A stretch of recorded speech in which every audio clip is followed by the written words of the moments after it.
Yes, hello and welcome again in this public lecture. Here in the Ars Electronica Center, we're again in this wonderful setting of the deep space here in Ars Electronica Center in Linz. We have a public lecture in collaboration with the Technical University, the TU Wien, and in particular with the Future Lab, in collaboration also with Interface Cultures Department of the Art University in Linz. And we do field trips. We are going to different places in the world and are observing especially what this kind of entanglement between the digital space and the physical space actually mean, because we see that it's taking different shapes, not only because of the situation that more and more people are, of course, working, living, loving, whatever, doing online. The thing is that actually, of course, this has also an influence on the physical space, and this is what we are. This is why we actually initiated this special course, and I'm very happy, and it's my honor actually to present here also my co-hosts that are here together with us. I have to say that this is the second day, so we already started our field trips last Monday. We were going to Tallinn, we were going to Copenhagen and Sao Paulo, and today we are actually traveling to Tokyo. We do field trips in Nicosia, in Singapore and Quito, and we do all this simultaneously. Within the next 3 hours, we invite you to be part of this public lecture and to question with us the situation about this entanglement of the digital and physical, and nose around with us in this kind of cyber-physical landscape, as we call it. But now, let's introduce also my colleagues here. I would like to start with you, Jérôme. Jérôme Becker was born in Luxembourg. He studied architecture at the TU in Vienna and philosophy at the University of Vienna. Since 2017, he's teaching as a university assistant at the Faculty of Architecture and Spatial Planning at the TU Vienna, where actually the Future Lab, and I think this is also the very special thing here, that in the context of Ars Electronica, of course, we know the Future Lab as a research and development center, but the Future Lab at the TU Vienna, which is with us today, in particular with the person as Jérôme, it's especially actually in the context of the architectural department and special planning institute. He's a founding member of the magazine Space for Contemporary Architecture, architectureimmagazin.at, the website, just to announce, and is part of the editorial board of Adato. Jérôme, can you introduce what the Future Lab is, but also the field trips, because it's not the first year that the field trips actually take place. Thank you, Manuela. Yes, of course. Field trips in public space is actually a course we are teaching every summer term. It's for master students from the field of architecture, as well as for students from spatial planning, which are at our faculty are two different curricula. And one of the missions of Future Lab is also to bring these two different studies together partially, and to engage with topics that lie in their intersection, as in this case, the politics of public space. So how is this course structured? There are actually 3 parts, we could say. In the first phase, students are developing their own research questions and research objectives as a preparation for the field trip. Point 2 is the field trip itself. In the last years, they have been able to travel to different cities in Europe physically and to explore empirically those topics they've been working on. And of course, this year we had to adapt, and we have been confronting ourselves with questions like how can these expeditions work digitally, or what kind of layers or notions of publicness are we able to research also from distance. And I think Ian and Manuela will talk about this later. And then finally, in a third and last phase, we meet back in Vienna to analyze together the results of the field trips and to figure out how to summarize concluding thoughts in different media. The teaching team is consisting of this year's guest professors, Manuela and Ian Banerjee, together with my colleague Madeleine Miesgang, myself, and with the support of Emma Giesinger. And I would also like to mention our collaborating partners from the city of Vienna, Georgine Zabrana and Erich Streisbier, as well as David Pasek and Bernhard Frodel from the radio show Apalava. All of them have been part of the Field Trips project since the very beginning. And now I'm happy to introduce Manuela Navot. She's an artist, a researcher, and a curator at Ars Electronica in Linz. Together with Gerfried Stocker, she developed the Ars Electronica export. And since 2020, you have the professorship of critical data at the Interface Cultures department at the Kunstuniversität Linz. Thanks a lot. And I have the honor to introduce you, Ian. Ian Banerjee studied architecture and urban planning in Vienna and Brazil. His teaching and research activities at the TU Wien and other institutions focus on current issues on international urbanism.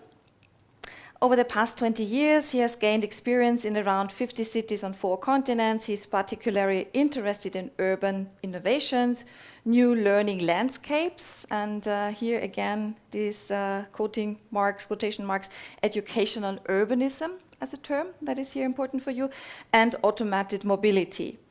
He is currently researching digital platforms, civic tech, and the co-creative city in the digital age. In relation to Ars Electronica, we know each other already since quite some time. You have been jury member of digital communities, you participated in different events within Ars Electronica or pre-Ars Electronica, and you also edited the ebook 10 Years of Digital Communities that actually we celebrated already in 2014, but you edited the book together with Ingrid Fischer-Schreiber that I would also like to mention here. So thanks a lot for contributing to the Ars Electronica community. Welcome, Jérôme, that you are also now part of it. And yeah, Ian, the topic nosing around in cyber-physical space, which is now the topic of our course that we do with our students here from the architectural department and urban planning, that we will also introduce to you today, which is also very important for me and for Ian and me actually to present here. What are we doing with nosing? What do we mean, and what are we doing with nosing around in the cyber-physical landscapes? Thank you, Manuela. It's a great pleasure to be here again in Linz at Ars Electronica Center. Yes, the title "Nosing Around in Cyber-Physical Landscapes" emerged as soon as we knew that the students would not be able to go on physical field trips out into the world, so we thought we have to frame this differently. And the title, Nosing Around, refers to a method that early urban sociologists developed in the 1920s at the famous school of urban sociology, the Chicago School. It was developed by Robert Park. And what the students did at the time was that before they went into any theories about sociology or other social theories, they would actually go out into the streets, nose around in the streets of Chicago, to the bars and to the prisons and other places of the city, and then they would come back and get into theory. So this nosing around was a method which Robert Park took from journalism, actually, from it was called new journalism at the time, and this is what we are doing now, 100 years later. Once the virus started to ravage the planet and the world was going into lockdown, the only way that our students can do their field works is remotely. So they are going out into the world remotely, into the digital spaces of the world, but at the same time, while they're nosing around in digital spaces, they're trying to figure out how are these digital spaces impacting life in the physical spaces, particularly everyday life. So you will see many of the projects have a strong focus on everyday life and how these new digital entities are influencing our physical life. And Ian and me were thinking, okay, I mean, the students have a lot of work in actually finding their ways to different players in these cities, to different persons and knowledge carriers. So for us, what is also was it important actually to do this kind of public lecture, to develop it, and to give also the possibility for all the students at the same time to travel together to these places. So we are starting now with the first city, which is Tokyo. And yeah, Tokyo, of course, if we speak about like how the future and how this entanglement of the digital and the physical will take place also in us as bodies, Ian, why is Tokyo so important for us? Why did we select Tokyo? Yes, we selected Tokyo and in Japan in general because the country has a very, very unique approach towards digital technologies, AI, and particularly robotics. And it's one of the first countries actually which started a public debate, initiated a public debate early in the 1950s about the post-industrial society. And in the 80s, it gained steam, and they actually created the term information society. This was created in Japan. And also in the 1980s, famous mangas like Ghost in the Shell, we'll hear a lot about that today, started to appear. And these mangas were already delving into deep philosophical and ethical questions about human identity after human bodies are being hacked. And so are there new possibilities of new identities after bodies are being hacked? And it's widely believed that people in Japan have different imaginaries and ontological understanding of possible coexistence between humans, AI, and machines. And also very interesting, and we'll hear about that, there is this understanding of coexistence and maybe even some symbiosis between machines, bodies, and also spirits. And this is something I'm really interested in. This was one of the reasons why we chose Japan. The last reason is, I mean, it's not the last reason, but because Tokyo is the largest city of the world. And its relentless urban landscape houses something like 37 million people. So we are interested in how is such a large city steering itself into the digital age, and how do sort of cyber-physical landscapes look like in Tokyo.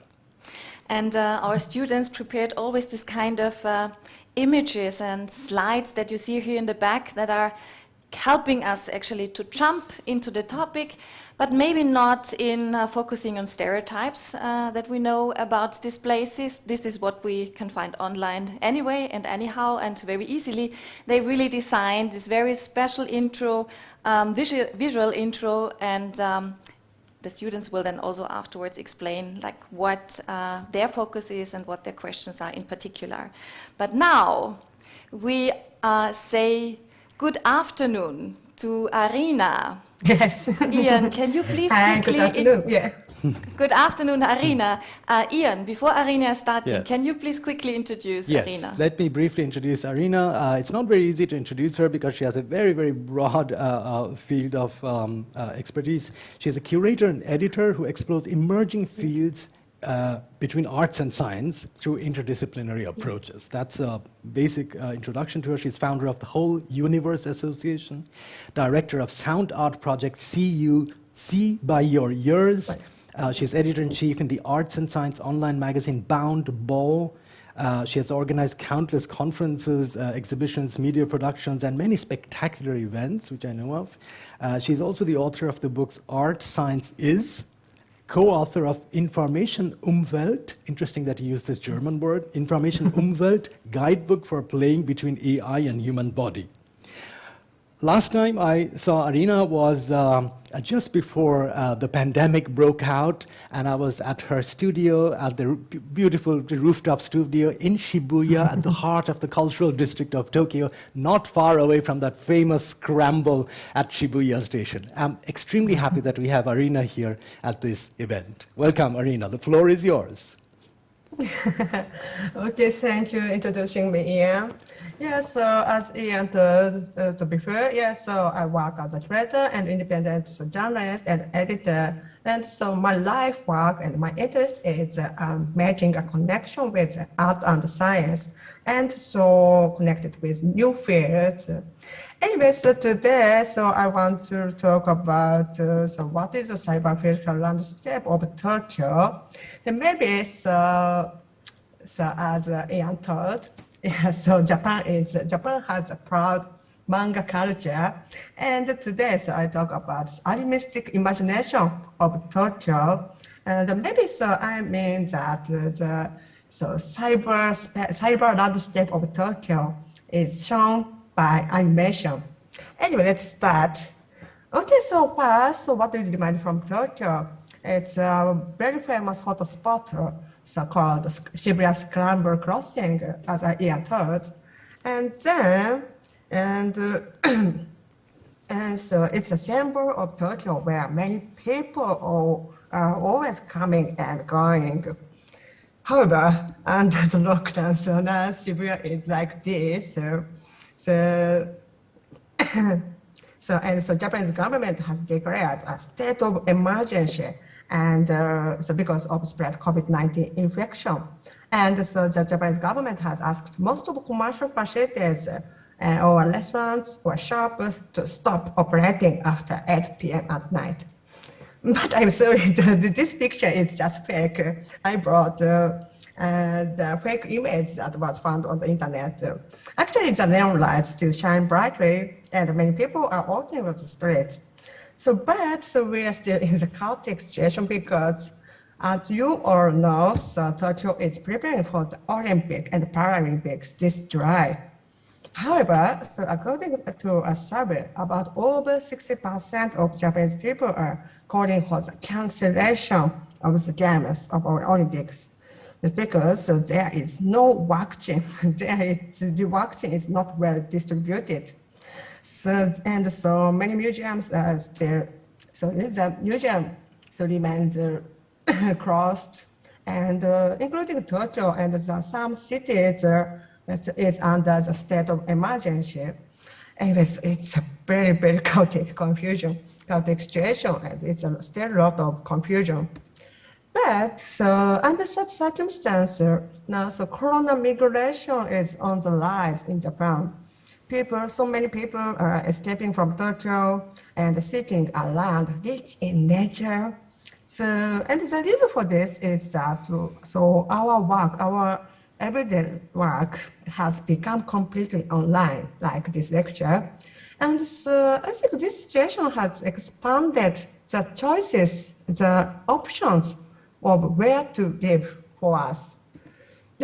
Actually, now, so I'm staying in a place far away from Tokyo. Now I'm in Wakayama Prefecture, so it's the southernmost area of Japan. So like this old house. And so the picture, so where I'm just staying now, so 4 months. And so recently, so the new term, so workation is on the rise in Japan. So the new word is combined, so work and vacation. It's a new style of while working and vacationing like this. And so recently, I so truly enjoy so work in this old house, and I enjoy the nature. It's a very, very beautiful place. Anyway, I'm talking back to this title, so Animistic Imagination. Today, so I talk about the sense of animism as in Japan, and so the urban landscape of Tokyo, so as depicted by manga and animation. Okay, let's take a look.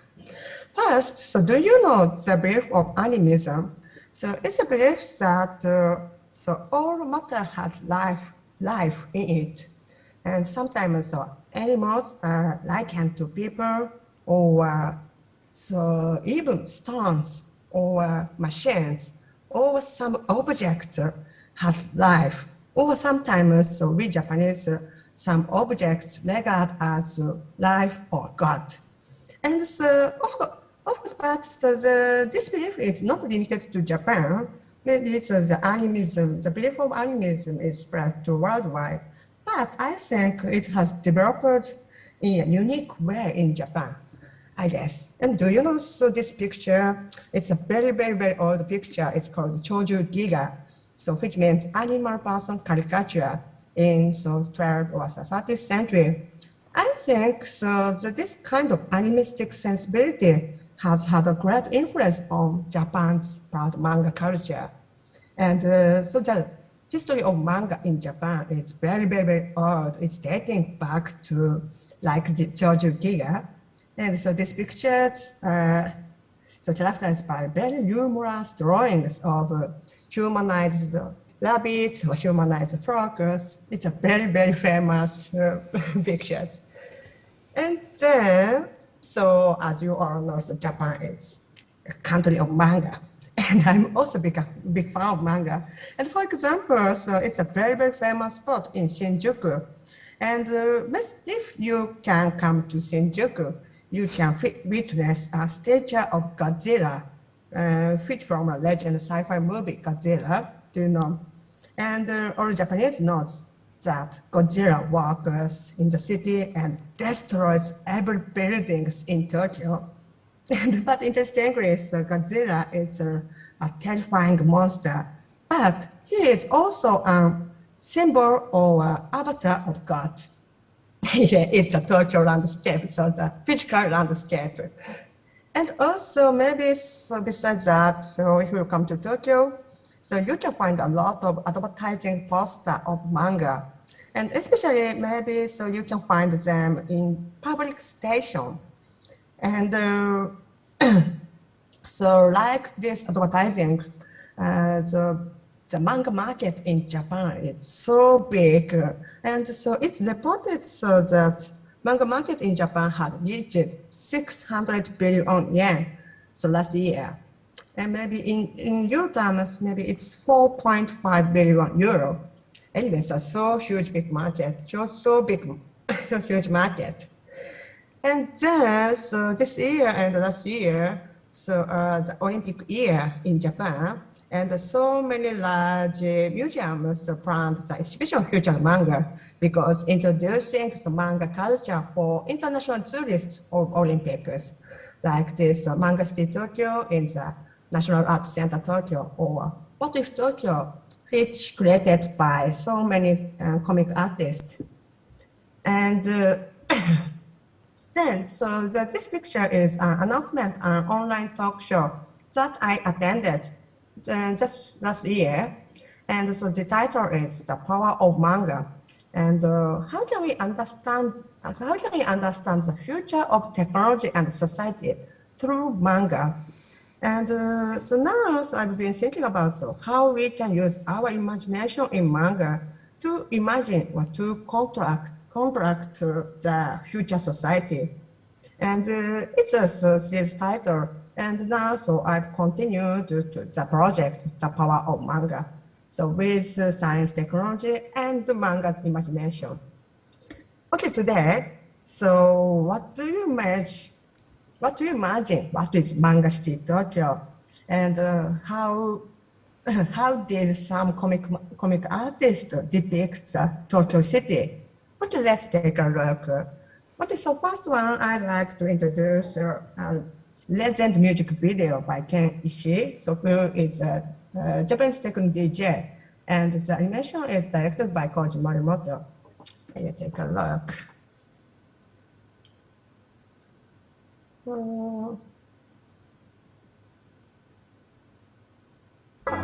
Can you hear this sound? Yes. Yeah. Okay.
But on the other hand, so it was also the time when subculture as animation or music and fashion so were in an unusual form in Japan and in Tokyo.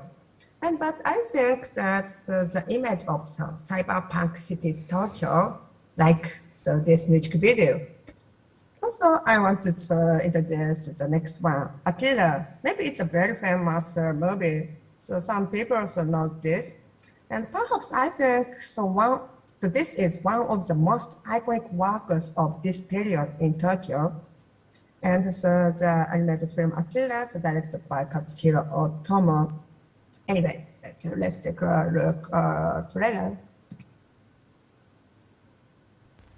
Neo Tokyo is about to explode.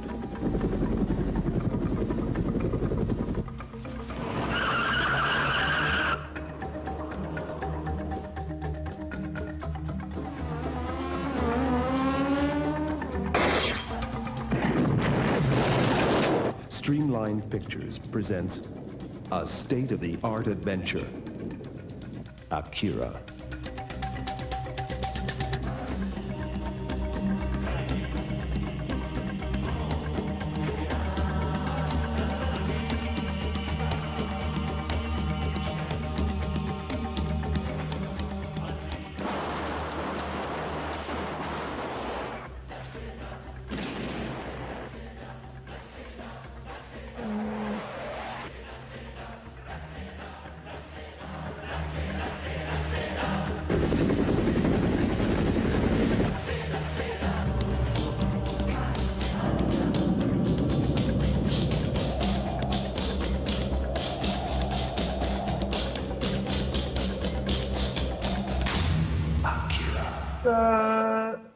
So this world of Akira is set in a city called Neo Tokyo, and which crops after the outbreak of the Third World War, so where a new type of bomb exploded in Tokyo.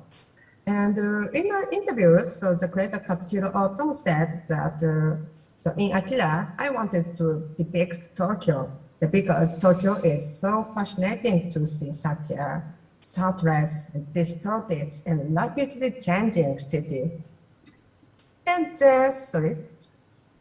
and so this picture is taken in Shibuya in 2019, and when a commercial building called Parco was renovated then, and the walls of the temporary enclosure were covered with images of Akira. So from this example, so we can see that Akira is still deeply rooted as a symbol of Tokyo after 30 years, I think. And so I think what Akira depicts is a huge power that is beyond human control, and it reminds us of, for Japanese, it reminds us of a nuclear bomb, so destroying everything in the city. And a huge and uncontrollable power lies underground in Tokyo, as if it has a will of its own. And so coincidentally, Akira was set in Tokyo in 2020, and so surprisingly, the Tokyo Olympics were predicted to be held in this work. And even in the story of this, so people said, okay, so the Olympic canceled it.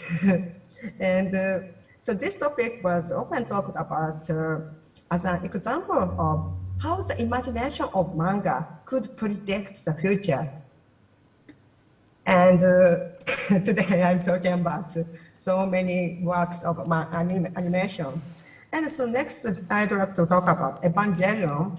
So this work that brought a social phenomenon of Tokyo and to Japanese. And so the Evangelion is a sci-fi work and so about fighting unknown enemy. But interestingly, Evangelion depicted the very, very sensitive and internalized mindscape of 40-year-old boys and girls. And it had a big impact on many Japanese people. So sometimes it had a life-changing impact. Anyway, but Evangelion series began so as a TV series in 1995. But recently, so in this year, finally, so the entire series has been completed. So the last work was very, very awesome. But anyway, but what was more interesting point is that the way portrayed as cities and communities so totally changed. So with this, please see this. Okay, so the left picture is the third new Tokyo city in 1995. So, so the third new Tokyo city in Evangelion. So it's a perfectly defended city, so designed with advanced technology, so to escape enemy attacks. But so the city disappeared without a trace because of the great destruction.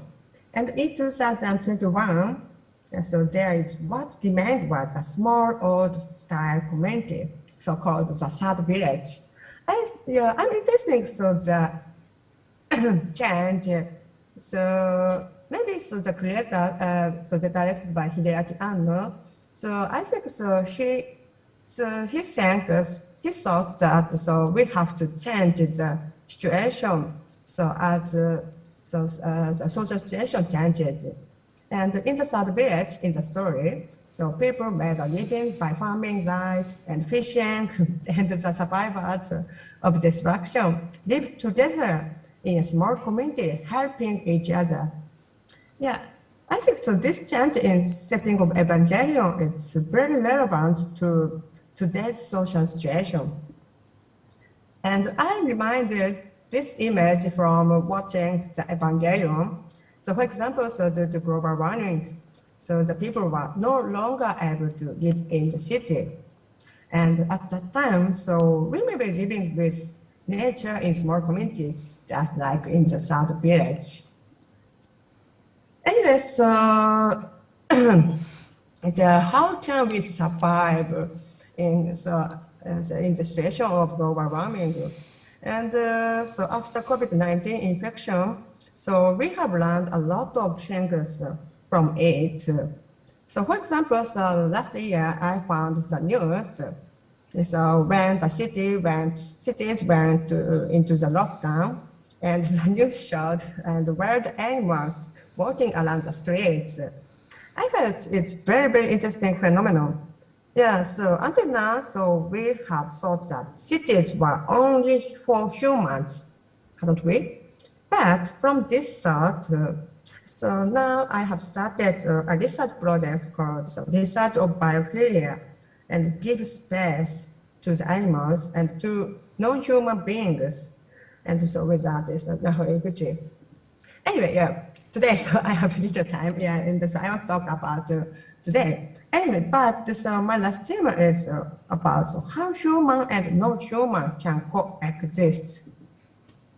And today, so the last work I introduced, the last animation work I introduced. So the reason why I came up with this idea is because I am big fan of this work, so Nonsticker of the Valley of the Wind.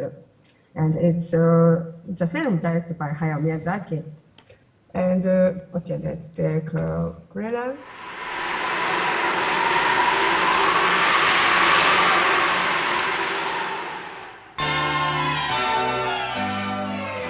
So Nonsticker depicts a world hundreds of years from now, and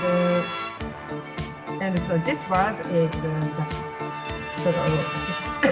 this is a world where so the poison has spread throughout the world, and people cannot walk around.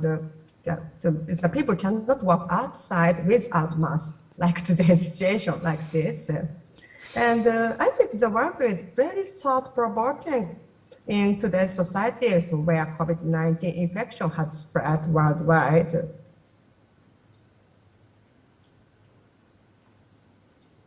Yeah.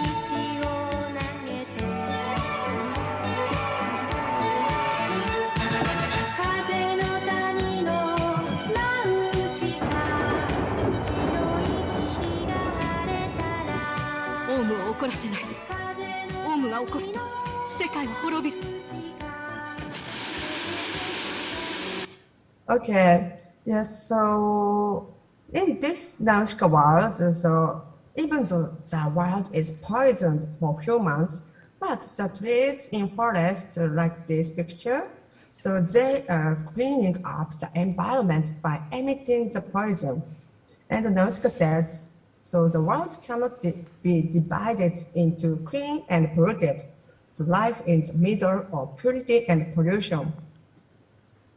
And plus, there are a lot of giant insects here. So these insects called armor. So they sometimes attack people, but they also protect other lives and maintain the ecosystem. And the end of the story, so we can find out this arm is an artificially created life form. In other words, so all of them are artificial life. And so Nonsticker, so who is the main character of the story, so she says that so even the arms so which have no language, even they are in an ugly form, but they were created artificially, but they have compassion, and they are alive by their power of life itself. So what can we from so this Nonsticker? And so I felt so in the world of Nonsticker, it's that more than human beings are trying to create a new cycle, new ecosystem, so by cleansing the poisons. And that life, so whether man-made or natural, exists in this world. And so compared to our world, so now so that new virus has spread around the world and stopped human activity.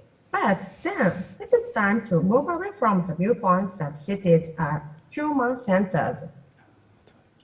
And okay, so last topic. So I'd like to speak about the future of Tokyo, that machines and humans and nature coexist in harmony. And this is an artwork so called Laser Mice, which made by Japanese artist So Kano. And it's a swarm robotic installation that consists of 120 small robots. And so the artist is inspired by synchronous behavior from fireflies. So like this.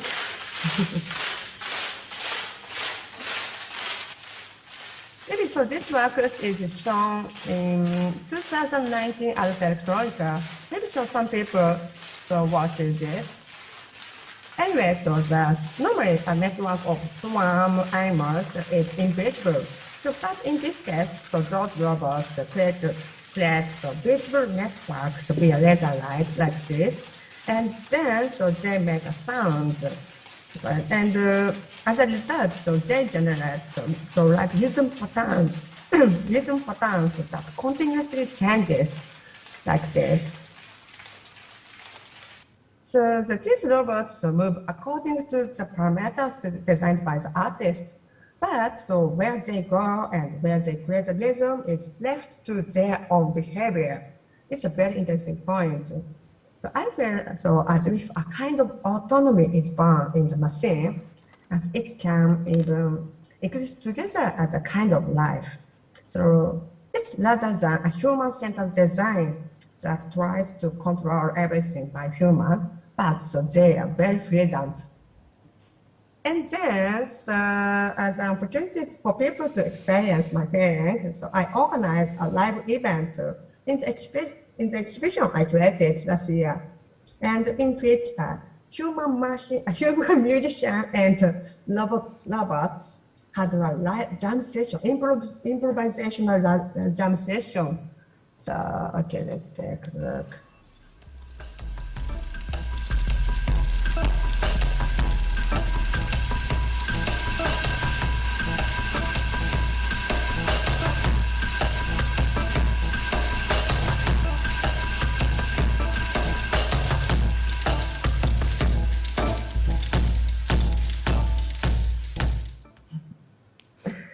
So during the live session, it's so interesting. So the musicians and also audience start to regard as if so those small robots are lives in the forest, and it transcends the boundary of humans and other species.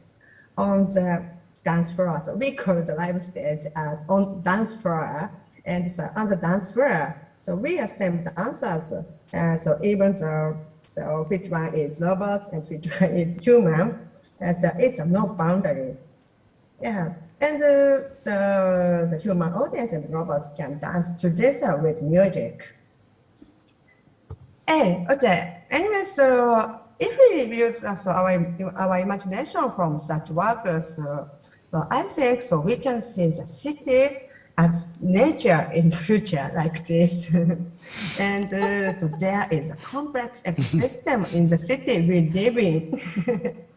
And so there are no human creatures in there, and as well as robots, so like this, and robots or AI or many other artificial things. I think so we can say that so they are all inhabitants of the same ecosystem. So from Japan, so Japan is a land of animism and manga and animation. And here in Tokyo, so I'd like to introduce such a vision of the city for the future. Okay, thank you so much. ありがとうございました。ありがとうございます。Thank you very much, Arina. Thank you very much.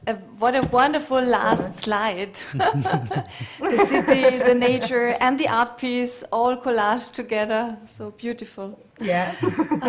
Yeah, and the laser mice piece from Socano was very prominent at that time in Post City when we had it at the Ars Electronica Festival. Yeah, a wonderful artist. Yeah, I would like to bring in now also our students. In order, we prepared some questions, and you know that our students already worked since March, and two of them I would like to introduce here. It's Ivana Pridatko and Arina Tsukada. And I kindly ask you, dear students, to activate your cameras. I would like to ask all students to activate your cameras because it looks a little bit la tristesse de la vie numérique when we only have actually the names here. Nina, you are here. Ivana is with us, and Knur, I hope also soon.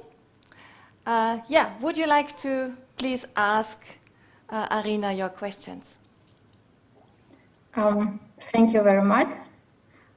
My camera was on, but I think there's some technical problems. Manuela, should I just briefly say what they're working on? Yeah, exactly. And then while they switch on their cameras. Ian, exactly. While you are switching on your cameras and while we actually get connected to you all, we use the chance, exactly, Ian. Yeah. Can you make a short introduction what the students are working on? Yeah, just briefly so that everybody knows what they're working on before their questions come. I think there's a very, very good connection to what Arina had spoken with what the students are doing on. They are absolutely fascinated by Japanese cyberpunk, and they're analyzing, in particular, Ghost in the Shell as a model to study the Japanese understanding of a possible symbiosis between human, AI, and machines. And they're looking to post-humanism and transhumanism in a philosophical way. The other thing that they're looking into is the philosophies of the developers of robotics in Japan, which seems to be very different than in Europe or in the US. And they're also looking at how Japan had focused on social and cultural aspects of digital technologies. What is interesting in how they're framing their research is they're depicting a day in the life of three persons. A fictitious person in the 1980s, in the roaring time of Tokyo when the city was booming, and a person today, a real person today, which is a wonderful musician and media artist called Ricky Little Forrest, and a fictitious person in the future. And I don't know yet in which year. I think there was a discussion going on if it's going to be 2200 or 2060. So a day in the life of is what frames their research, and of course they are drawing a manga to present their results. So that's a short summary of what they're doing. So students, your questions, please. Thank you very much, Ian, for introduction. Thank you very much, Arina, for the wonderful presentation. We would like to ask you, how do you think robots and artificial intelligence have changed the landscape of Tokyo in the last 40 years? Because we're looking in the past and present, and we would like to know from you, how do you think it changed? Yes, the landscape of Tokyo in the last 40 years, I think in the past years, so we have seen robots on a daily basis in Tokyo. So there are many robots that give simple guidance for audience or customer. And I believe that we will continue to see these robots in many places in the future. But speaking of Japanese characteristics, as I mentioned in the lecture earlier, so Japan, a country of animism, and so it tends to look at the robot as a kind of friend or pet. I think it's a very characteristic point in Japan.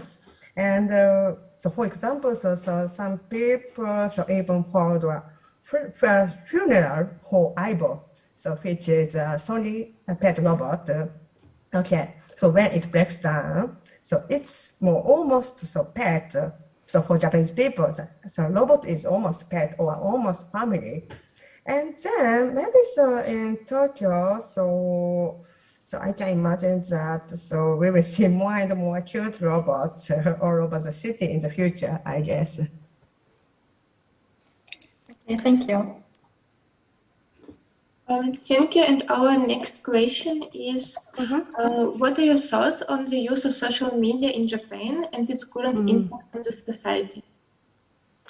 Yeah, social media has a big impact for Japanese people. But I think recently there has been a remarkable divide due to the difference in opinions and principles or ideologies.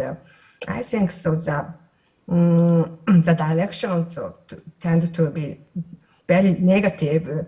So, for example, when one person says about the gender issues recently, but other people rush to attack the feminists. Yeah, I think so. Recently, when I talk about the SNS, social networking, with my friends, okay, yes, Twitter is a very.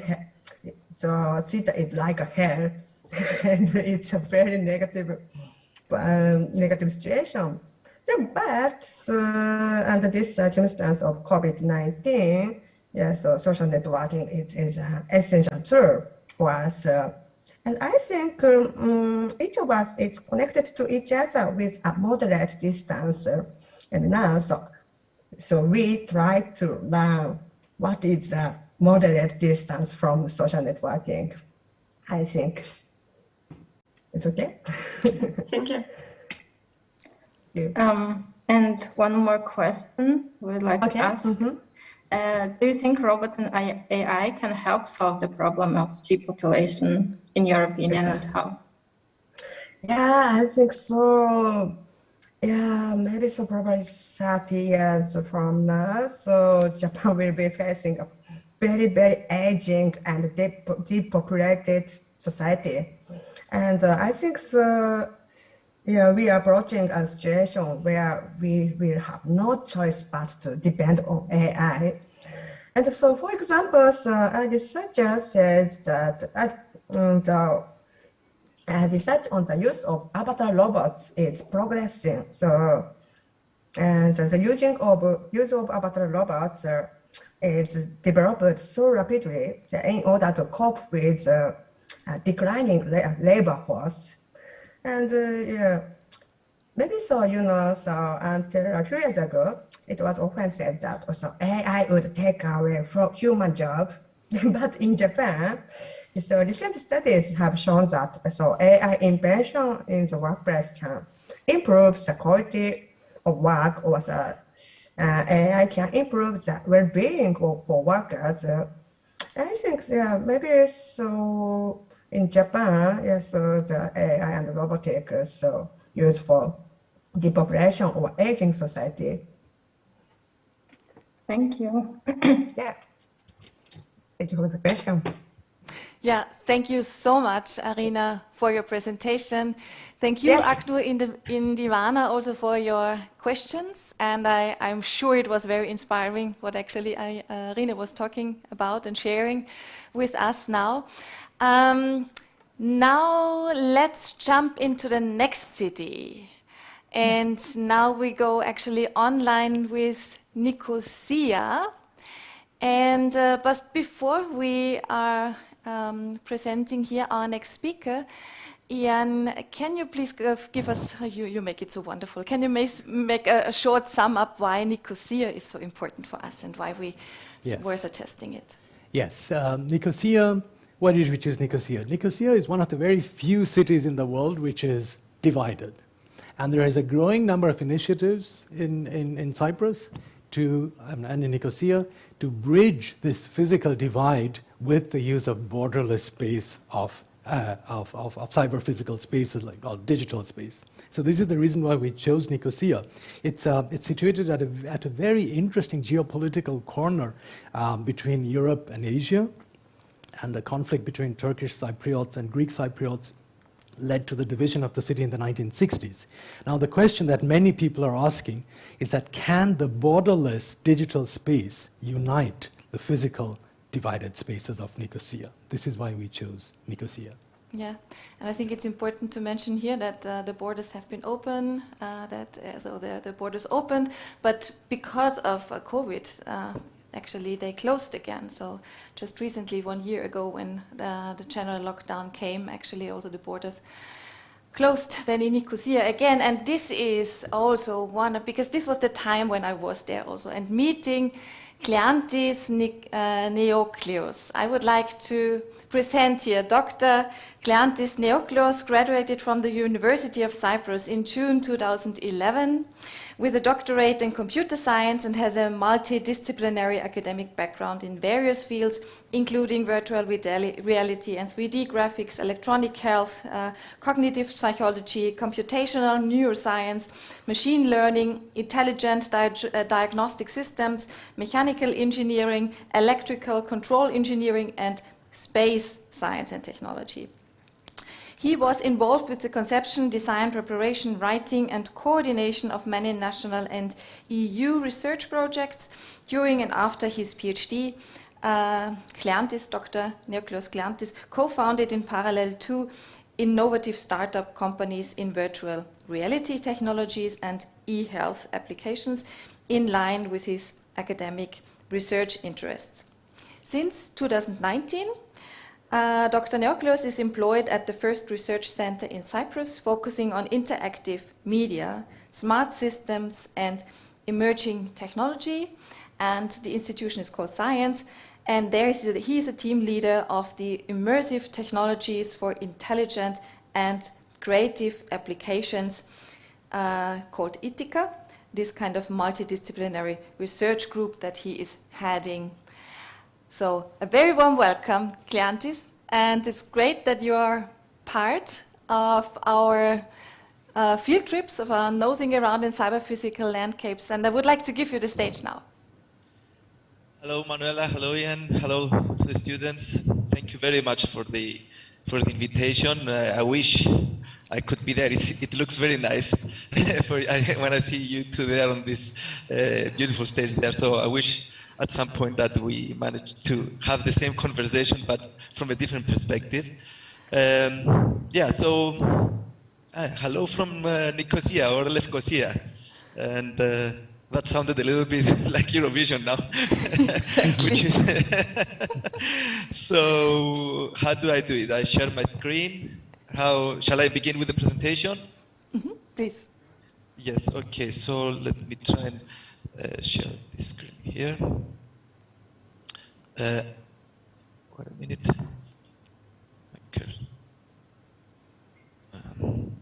Okay. I will apologize because I'm using a second screen, so I will be looking in this direction here. All right. So can you see my screen? Yes. Excellent. All right. So I'm guessing that this presentation about the Nicosia or Lefkosia, how is the name in Greek, will be a little bit different. I managed to see a little bit from Tokyo, from the previous presentation. I think that this talk will be a little bit more about how it feels living in this city that, as Ian explained earlier, it's actually the last divided capital in the world. It is, sorry. It is in the southern eastern Europe, and it has been continuously inhabited for more than 4,500 years, and practically any emperor or conqueror passed from Cyprus, and each conqueror left their mark there. So this is something that you can see in the city. There is a very large diversity, even in the architecture of the city, from the many conquerors that passed from the country. And I'm just going to move to the most recent history, and I'm going to set up the scene. Now, for many years, Turkish Cypriots and Greek Cypriots were living together in the country. It was a little bit separated, the two communities, from the early years in the north and in the south. But in around 1960, we had some intercommunal violence coming in the island between the two communities. And this started mostly because of the Greek Cypriots. There was a movement towards unifying Cyprus with Greece, and etc. And all this started this kind of intercommunal violence. So, Clantis, just a short, I just got from the technicians also the hint. Can you please sort of make a little bit more space between the micro and your mouse, or maybe give it under your mouse a little bit, so because we have a, yeah, like this. Better? Is it better? Let's make a test. Is it better? Yeah, yeah, talk. Hello? Start 1, 2, talking, and if, yeah. Yes. All right. So, I'm going back to the what I was explaining earlier. We had the Greek Cypriots and Turkish Cypriots used to live together. There were some intercommunal violence in 1960. This led into the separation between the two communities around 1963.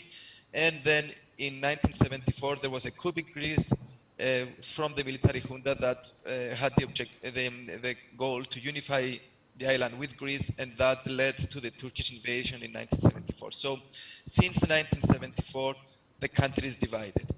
So is it better now, Manuela? Can you hear me better? Yeah, maybe still, because we can modify the intensity, but maybe still a little bit more distanced, a little bit more down. I get the sign. Yeah, right. Let's try. Is it better? If you want, I can remove my headset, and I can try and... Yeah, okay. No, fine. All right. So, I just want to, at this point, can you see the screen now? Yeah. Can you see the map?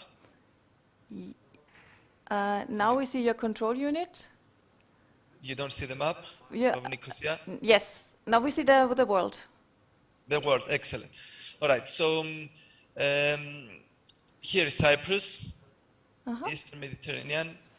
If I zoom in, you will see, and go to the map, you will see the buffer zone, or the separation of the country. This is the north part, occupied by Turkey. The Turkish Cypriots are living here, and this is the south part, the Greek Cypriot. And if I zoom in a little bit more here, this is Nicosia, you can see that the city is practically divided. And even the walled city from the old part of the city is actually divided in half. Okay, now if we move on, the city, it's very beautiful. I like the city. I love the city. We can see there has a modern character, and also a very traditional and diverse of cultures living in the city. But you will also, if you come and visit the city, you will also see some kind of a little bit not so pleasant images, such as borders that distinguish these two parts, the north and the south part of Nicosia. there are interesting areas that it's like as you walk within the city and within the old walled city of Nicosia, you at some point you end up in a kind of border that has military and it's control, and you cannot go across the other side, only from specific control checkpoints. And there are some interesting stories about this. There are some places with creative names such as the Berlin Wall, highlighting this problem that we have in the heart of the city. Now, what is the physical space? I'm just going to explain now and define what the physical space is. The physical space is actually the space when the two communities started blending together again after the borders opened in 2003. And actually, when this happened, you have to realize that the people living in Cyprus and in Nicosia in particular, we had absolutely no physical contact or even digital contact with the other side. The south and the Greek Cypriots, or the south part of Cyprus with the north part, were divided, and absolutely no contact was done until 2003. And this started actually for the whole wrong reasons, because at the time that we were having some discussions between the two communities to find a solution, a peaceful solution, and there were some objections from both sides, and that was quite natural if you imagine that the two communities were living separately, and for 40 years, so we had a new generation coming into this.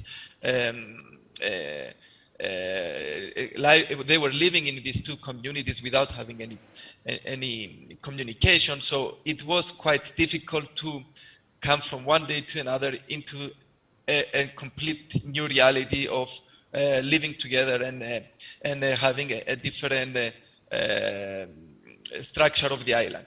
So both sides had some objections on this possible solution, and actually that was the reason why the Turkish Cypriot side and the president of the Turkish Cypriot community at the time decided that I will open the borders, demonstrating that the two communities cannot live together. So the borders opened in 2003, and the remarkable thing happened. A lot of people ran into the borders. They wanted to go and visit their friends. They wanted to go and visit their houses. For 40 years, they couldn't access their houses. They visited places that they used to visit. They found their old houses that they had to leave.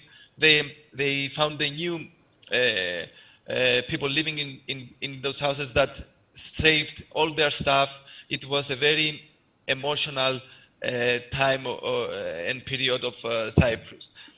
And for me as well, and you have to understand that this story that I'm telling you and this description of the city it has a lot of biases, and I'm just giving an overview of how it feels, of how it is living in the city from my perspective.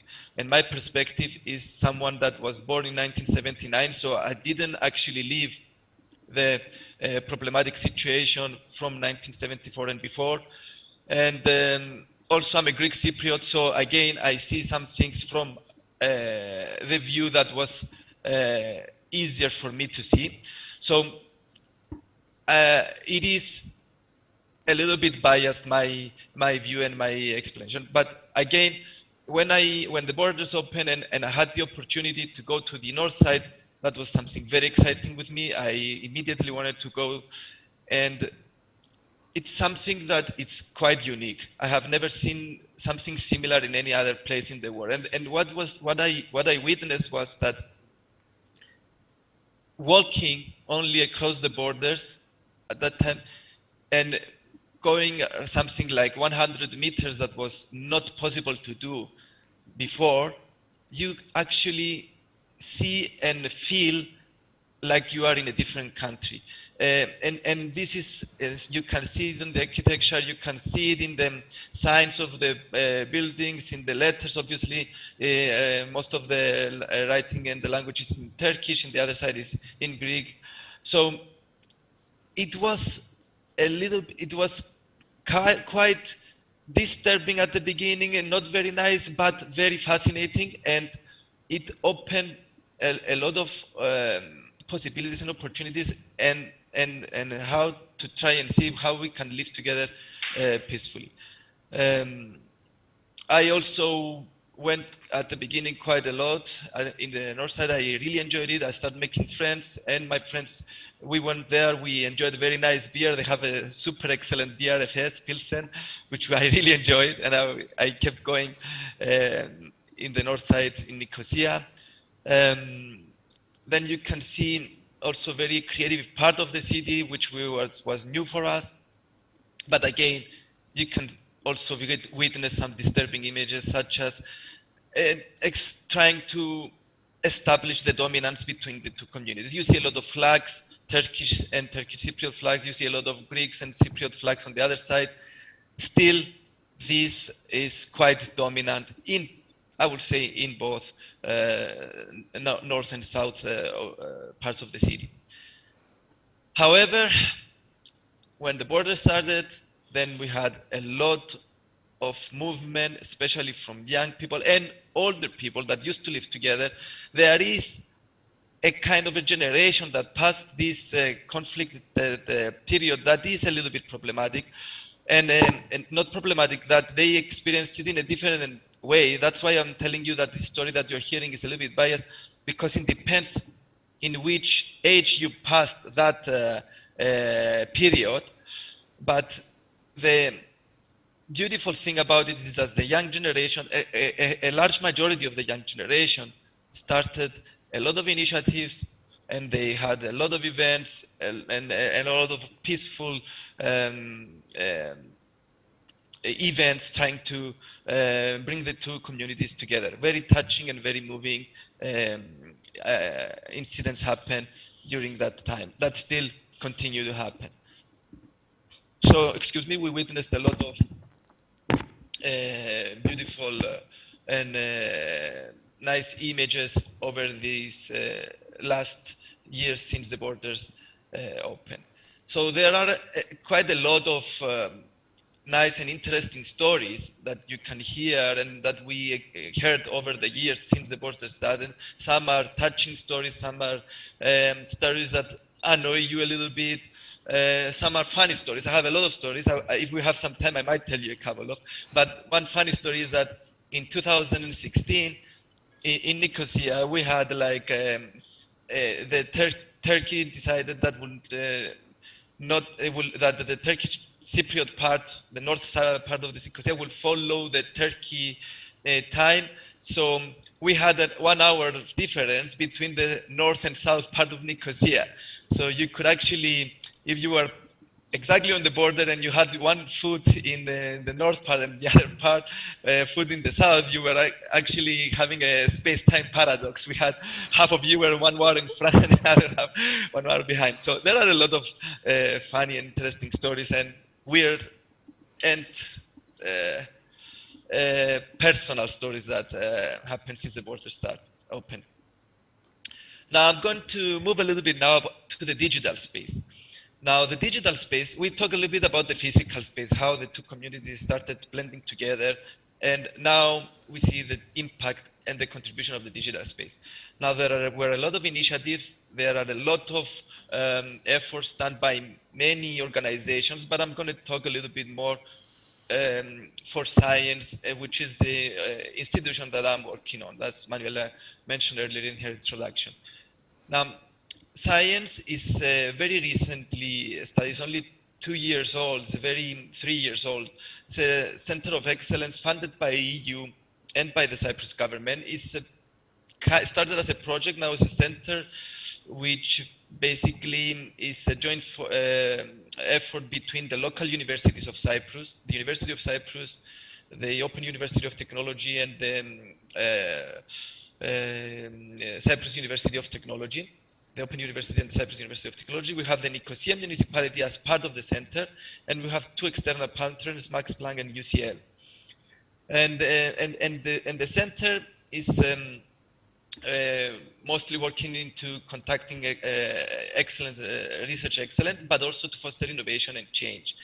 And it's a center that was decided to be located in the center of the city, exactly because it has objectives and the vision to contribute for the whole city, not only to the south part of the city, but for the whole city, both for Greek Cypriots and Turkish Cypriots, for all the communities living in the city and in the whole Cyprus in extent. That's why it was decided to be located closest at the buffer zone with strong links to the north side of Nicosia. This is something that we encourage a lot, and we try to initiate projects involving both communities.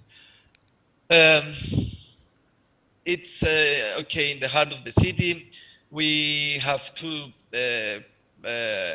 spaces now have been offered by the Nicosia municipality. We already started. We are in the one place, and then the old market in the heart of the city will be renovated, and which will be our new spaces, hopefully in about a year from now. Now, we wanted to have this center in the heart of Nicosia because when you go outside of the university premises, it's not an academic institution. It's something that wants to bridge the academia with the industry, and we wanted to be in the heart of the cultural and creative part of the city, the young and creative ecosystem, and contribute into that ecosystem for the benefit of the city of Cyprus and in the region in extent. One of the flagship projects of our center that we are currently running now, and we try to evolve, and it has a great deal about bringing in people in and developing applications that will be for the benefit of both communities and for the whole of the city. It's called the Nicosia, which is basically the development of a digital twin of the city, in which we can make simulations, build applications on top of that platform, a space that we can communicate, a space that we can collaborate, a space that we can do a lot of projects towards a smart city, towards a greener city, towards a unified city.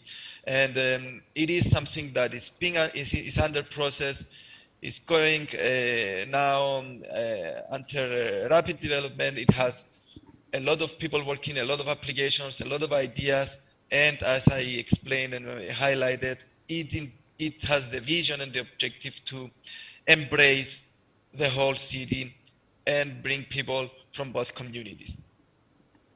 It has inputs from crowdsourcing. It has we have started developing a 3D model of the city, and actually is something that will be soon live, and then people can access it, and then we will see the impact of this digital, let's say, effort in the city of Nicosia.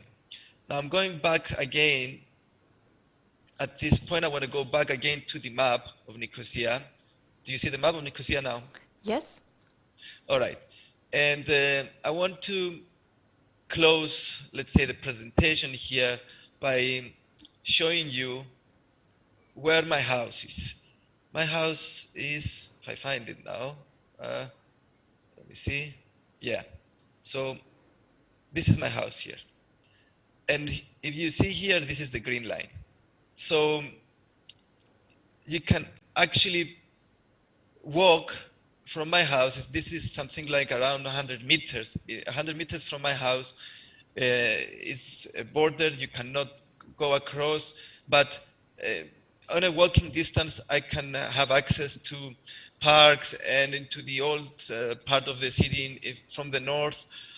And actually, if I zoom out, my house is about 20 minutes from here to a beautiful beach in Karinia and Agios Epiktidos. So I could practically claim that I have a beach house. It's 20 minutes from here going to the beach. And it's very annoying and frustrating for me not having this small island and being divided and not having an easy access to the north side. And that will be for the benefit of the whole island. there are a lot of benefits, not only economic benefits, but socially, environmentally, in everything. And then I guess you can ask me, why are we not finding a solution, since it's pretty much clear that would be for the benefit of the whole country. Obviously, it's not something simple, because it is a political problem, and everything goes at the political level. If it was only at the people's level, I think, and if it was only something that we, the citizens of the country, were to decide, I'm pretty sure that at one point or another, when we weigh the benefits of living together peacefully, I think that the solution might come up. But at this point, if you see Cyprus, it has two countries other than Cyprus, that's Greece and Turkey, that are somehow have kind of influence in the country and influence this political level. And because of this situation, what comes to the people is basically what we have been fed all these years, coming from the political level, from both communities. And since it's a situation that might be something that helps them and stay in power and keep this situation, then the people have been influenced by a lot of information until the border started, and until, I would say, 2003. Now, at this point, what comes is that we have now a rapid evolution of the digital space. And what happened, with the digital space has no borders. And we found a lot of initiatives, we found a lot of common digital space to have discussions, to create projects, to work together. And this gave a lot of more power to the people, meaning that, and everything depends on how you want to be at the top level. And if the people demand and seek for this reunification, that is something that contributed by the digital space, then we can influence the political level and perhaps lead to a unification of the island. And with that thought, I will close this presentation, and I'm very happy to open and answer any questions that you might have. And thank you. Thank you very much, Kleanthis. So the digital space is giving power to the people and more power to the people. We have two students that are Max Neef and Dejan Koba, who already worked on Nicosia and also had a look on both parts of the cities. Ian, can you give us a short sum up, please? First, thank you, Kleanthis, for your fascinating talk about this very interesting region. So, what are the students looking at? They are looking at how diverse initiatives and projects are working towards digitally bridging the dividing city. In a broader way, they are exploring new forms of digital politics. That is, and Nicosia is a very, very sensitive field for the experimentation in this field. So that's what they're basically doing. The main tool they're using are interviews both in the north and the south of Nicosia. They call their method Zoom Cafe Talks. Zoom Cafe Talks, that's an interesting term. And this is where they're collecting their stories. And they will also be taking virtual walks and drawing from these talks and walks. They'll be drawing various forms of mental maps, which they believe will give us some surprising insights into the very complex condition of Nicosia. So I would like to ask now Max Neef and Dejan Koba to ask the questions that you actually also prepared for Kleanthis, and that could, where your research actually could also benefit here. Hello from our side, and first of all, thank you, Kleanthis, for the presentation. And the question, I will jump straight to the question. And we want to know more about your personal opinion. And do you think, for example, that through digitalization or the digitalization could help reduce the differences between the two communities for example, in a long term?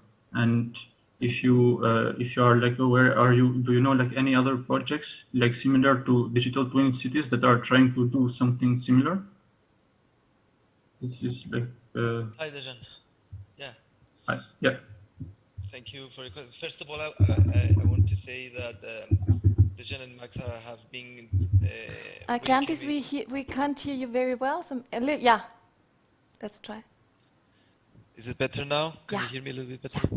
Okay. All right. First of all, Manuela, I want to say that Dejan and Max have been doing some excellent work. They came in contact with me. We had a sort of short interview between us and a very nice discussion. And actually, they even researched and found initiatives and projects that I wasn't aware of, and this is quite wow, cool. yeah. Yeah, so going to the questions of Dejan, Max, obviously, and as I can see from the last slide and how I concluded in the presentation before, I definitely think that the digital space can contribute, and this is something that I see it happening. I have seen the impact of the digital space into our lives over the past years, and the reason for that is exactly because, you know, the way I see it, for going one step further and bringing peace into the island and unification, we need to become closer together and start eliminating and deleting information or messages of the past that scratch wounds. And this is something that was fed to us in the past when we didn't have any physical connection between the two communities, and that was quite normal, and I can understand why was this happening. You didn't know, they were too separated by military, you don't know how what could happen. You need to preserve, let's say, what you have in both communities. However, this was being fed into the generation that was born after 1974 quite intensively, coming from our schools, from the education, etc. And it's a bit hard, and you need to now reprogram a little bit ourselves. And this is something that the digital world contributed extremely and quite intensively. We found similarities, we found common hobbies, we found that we have more commons as human beings between us than with other countries in the region. For example, I see more commons between the Greek Cypriots and the Turkish Cypriots than Greek Cypriots with Greeks, or Turkish Cypriots with Turkey, as a character, as a mentality. And this is something that was discovered with the help of the digital world. And I definitely see the impact of the digital world into the society, into the humans, to the people's level. And obviously, when this becomes powerful, it will affect the political level. And when the political level is affected and is jeopardizing their position, then we can see that it might move into finding compromises and going in towards a solution for the island. Now, regarding other projects and other initiatives, definitely there are a lot. I just emphasized in the center that I'm working science, but obviously there are a lot of projects, a lot of organizations, a lot of initiatives from EU, from the United Nations, from local initiatives from both societies. I cannot start naming now these projects because I might miss someone. There are a lot. There are a lot of stuff going on, and I'm happy that I'm actually part of this process, and I have, and I'm living, and I'm part. I can actually say that we are part of the development of the history of the island while we experience. We are living in this period of time. Thank you. Thank you. I would like to ask you, we already talked a little bit about this in the interview. If you could describe the absurdity of the separation with an example of the everyday life of those affected. I mean, there are people who live on one side and work on the other side, friendships across the border, and even families where the children no longer know which side they belong to.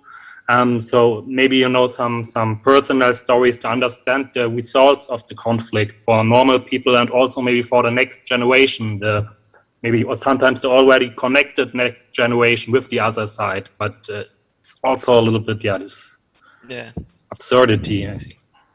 Thank you, Max, for this question, because indeed there are a lot of stories, and actually there are many stories that we witnessed at the personal level. There are obviously, if you think that for 40-something years the island was divided, and a lot of people actually lost their houses from both sides, and then you can think of all these stories that happened when you, after 40 years, visited your house and you found a person there that saved your photographs, saved it, because everything happened very rapidly at that time. But I have also experienced personal stories from friends. I have friends that I have a friend that is married with a Turkish Cypriot woman, and they have been. We were discussing quite often, and they have a lot of stories in bureaucratic issues. Imagine living in creating a family at the border of the two societies. That was quite hard, and they explained to me many times the difficulties that they live in their everyday life. There is a story also for an old lady that refused to leave her house, and she was actually, her house is in the buffer zone, in the green line, and she remained there until she died quite recently, and for her to get stuff from the supermarket, the United Nations had to go in one side or the other and bring her stuff. But I just want to say one small story that I have actually witnessed with my own eyes when the borders started. I don't know, perhaps I can show you a slide here. Can you see my slides? No? Anyway, when I showed you the presentation, there was this old tavern that was named the Berlin Wall. I remember, I don't remember if you remember that photograph. So that is a small tavern that is exactly on the border, and it has some military area that a Greek Cypriot soldier has to be there for some hours for their duty, and a few meters further to the north side, something like 15 or 20 meters, there's a Turkish Cypriot kid, 18-year-old kid, doing their duties there. So we were with some friends in that tavern, and we were having souvlaki and tavern, and we were actually looking at these two soldiers talking to each other in English. We couldn't hear what they were saying, but we realized that the two soldiers, they were having a discussion. We could see the faces of both. We couldn't hear what they were saying, but we could see the discussion. And about half an hour later, when I assume their shift was changing, that soldier from the Turkish side probably had a day off after his duty had to end, and he went and he walked through the borders around 100 meters to the left of the place that the Berlin tavern is, past the borders, found the other soldier, the guy that they were talking, and both of them came to the tavern and sat together and had souvlaki there. So that was a very nice event that we actually witnessed, and it was quite touching at the time. Cool story. And it's a true story. Yeah. Do you have another question, Max or Dejan? I don't know. No, actually not, because we already talked, and I mean, it was like really nice hearing about the stories, and I mean, like, thank you, Kleanthis, for your support, and I hope you succeed on your endeavors at the Science Center. Yeah. Yeah, also for our audience, here you see that this kind of research was already going on since March, and Kleanthis was also so nice to be in contact with the students already earlier. And but we also want to give now you, as at the public audience, also the chance to share already not only the thoughts from Kleanthis, but also what the students researched. So thank you very much. I mean, also we are doing here, we are trying to overcome this kind of barriers when it comes to languages, when it comes to time zones. And this is now actually immediately bringing me to the next guest, because I see also here Eugene, the dude, already with us, and we are jumping actually to Singapore. And before, now we have the chance in getting the presentation from Eugene. Ian, my question again. Singapore. Why Singapore? Yes, why Singapore? Very clear. Singapore is supposed to be one of the most future-oriented places in the world, and some ranking lists say it is the most future-oriented place in the world. So what is happening in the field of digitalization? That's the reason why we're going to Singapore. It's interesting, it's a place with literally zero natural resources. They don't even have drinking water. And after it became independent from Malaysia in 1965, it went on a spectacular rise from a malaria-infested island with literally nothing to one of the richest cities in the world within a matter of 50 years. So, and for many countries, many cities, it has become the model for development. Also, my own research experience in Singapore I was deeply impressed by the institutional intelligence of the island and its far-sighted planning principles. So, like many others in the world, we want to know how the most future-oriented country is steering itself into the digital age, how they're shaping their cyber-physical landscapes, and how is digital everyday life in Singapore. Yeah, and I'm super happy that on a very short-term basis, actually we can welcome now Jean So, aka Dude.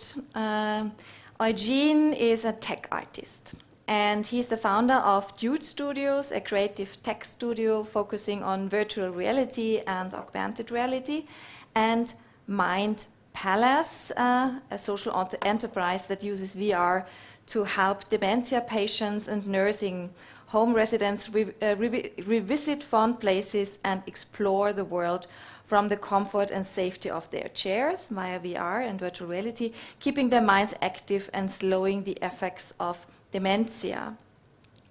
Eugene grew up as a self-taught computer programmer, tinkering with the latest fun technology when he accidentally became an artist after his photographic piece contextualizing Da Vinci's Last Supper in a local hawker center setting, and which went viral on social media in 2012.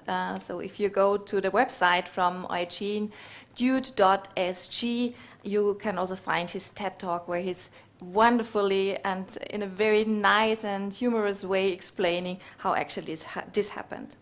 So that discovery in being accidentally an artist with his tongue-in-cheek commentary on contemporary life in Singapore catapulted him into the art world. And he had already, since then, many awards, and exhibitions later, he hasn't stopped creating and being an artist and tech artist, an artist related to work in the intersection of art and technology. Thanks for this short-term possibility to be with us, Eugene. And yeah. You're welcome. Great that Hello. you're here. And please, the stage is yours. Hi, do y'all hear me? Yes. Testing. Okay. So my name is Eugene. So I founded these two companies. The first one is we do AR and VR. AR would be mostly on Instagram filters. I don't know if you guys are familiar with Instagram filters, Spark AR. So how I started as an artist was because of this photo that I shot when I was in university in 2010. That's, yeah, nearly 11 years ago. So I was in year 1 in university and in a local university, and I shot this picture, and it was published in the magazine. Great, and then fantastic. So for 2 years, I forgot about it. Nobody cared about it. Then for some reason, it went viral on Facebook 2 years after I shot it. Then after that, galleries were contacting me, asking to see more of my works. But little did they know that this photo was a one-off thing, because in year 1 in an art school, I was in an arts school. So we were doing all sorts of stuff, and photography was just one of the things I was dabbling in. So instead of going into photography like many people thought I would be going to, I went into interactive media, which is a lot of programming. I designed games and stuff. So 2 years after that photo was shot, it went viral when I was already like a game programmer. So I could have been the guy to tell them, hey, don't disturb me. I have big plans to go work for some game company, but instead I obliged them, and I shot a whole series. Then after that, I had my first solo show before I graduated, and then after that, I had 3 solo shows, and that was how I became an artist. And then after I graduated, it was just project after project. And then 2 years ago, which was 2019, the Singapore Tourism Board, they remember this series that I did. And I've also moved on from photography for a while already, because I didn't want to be known as just a photographer. I was doing all sorts of tech stuff, VR, making games. They decided to bring back that series of photos, but they wanted some tech element to it. And to me, I didn't want to just mix my tech and photography just for the sake of mixing it, because I needed a good reason. And then they introduced AR to me. They told me about this new platform that was using Facebook. Because previously when I tried AR, we required to make our own app. You're gonna pass in the carrot. We need to make our own app, and during the exhibition, we had to beg people to download the app just for them to see the AR on our works, and nobody would download a new app and install it. So all our effort wasted. But when the Singapore Tourism Board came to me, they told me about, oh, people can just use Facebook, they check a QR code. Then I didn't quite believe them, but I went to go and check it out anyway, because like I'm supposed to be the tech guy. Why would these people know about tech? So I went to check it out, and turns out they were right. And then we had the show. So the idea was to turn my photo works into these Harry Potter portraits, where you point your phone at them, they start to move like it's a Harry Potter portrait, and see them dancing and stuff like that. Then after that, I was hooked to this new platform. I started making things like this one, which is like the classic making yourself look pretty Instagram filter, and I went a bit over the top with this one. And then I also went to do more games, more like this scary part. This was because it was Halloween, so I wanted to scare some people also. Then I also inspired by Rick and Morty, the cartoon. There was one episode where these giant heads come to invade Earth. I wanted to turn that into a filter. So in this filter, when you start recording, you at first see yourself inside a spaceship, and then when you start recording, the camera pans around, and then you are in this spaceship flying towards Earth to rescue Earth from invading aliens. Oh, it's a little bit laggy. I think you guys will be seeing a very, very low frame rate version of this, but if you want to go and check out the filters yourself, you can go to find me on @dude.sg. Then after that, I got some clients where they helped to pay a lot of the bills, and I've started a company and started hiring people because there are too many projects. This one was for Lego, and it was for Chinese New Year this year. This one that I'm going to play now is for JD, the sports shop. for Christmas last year.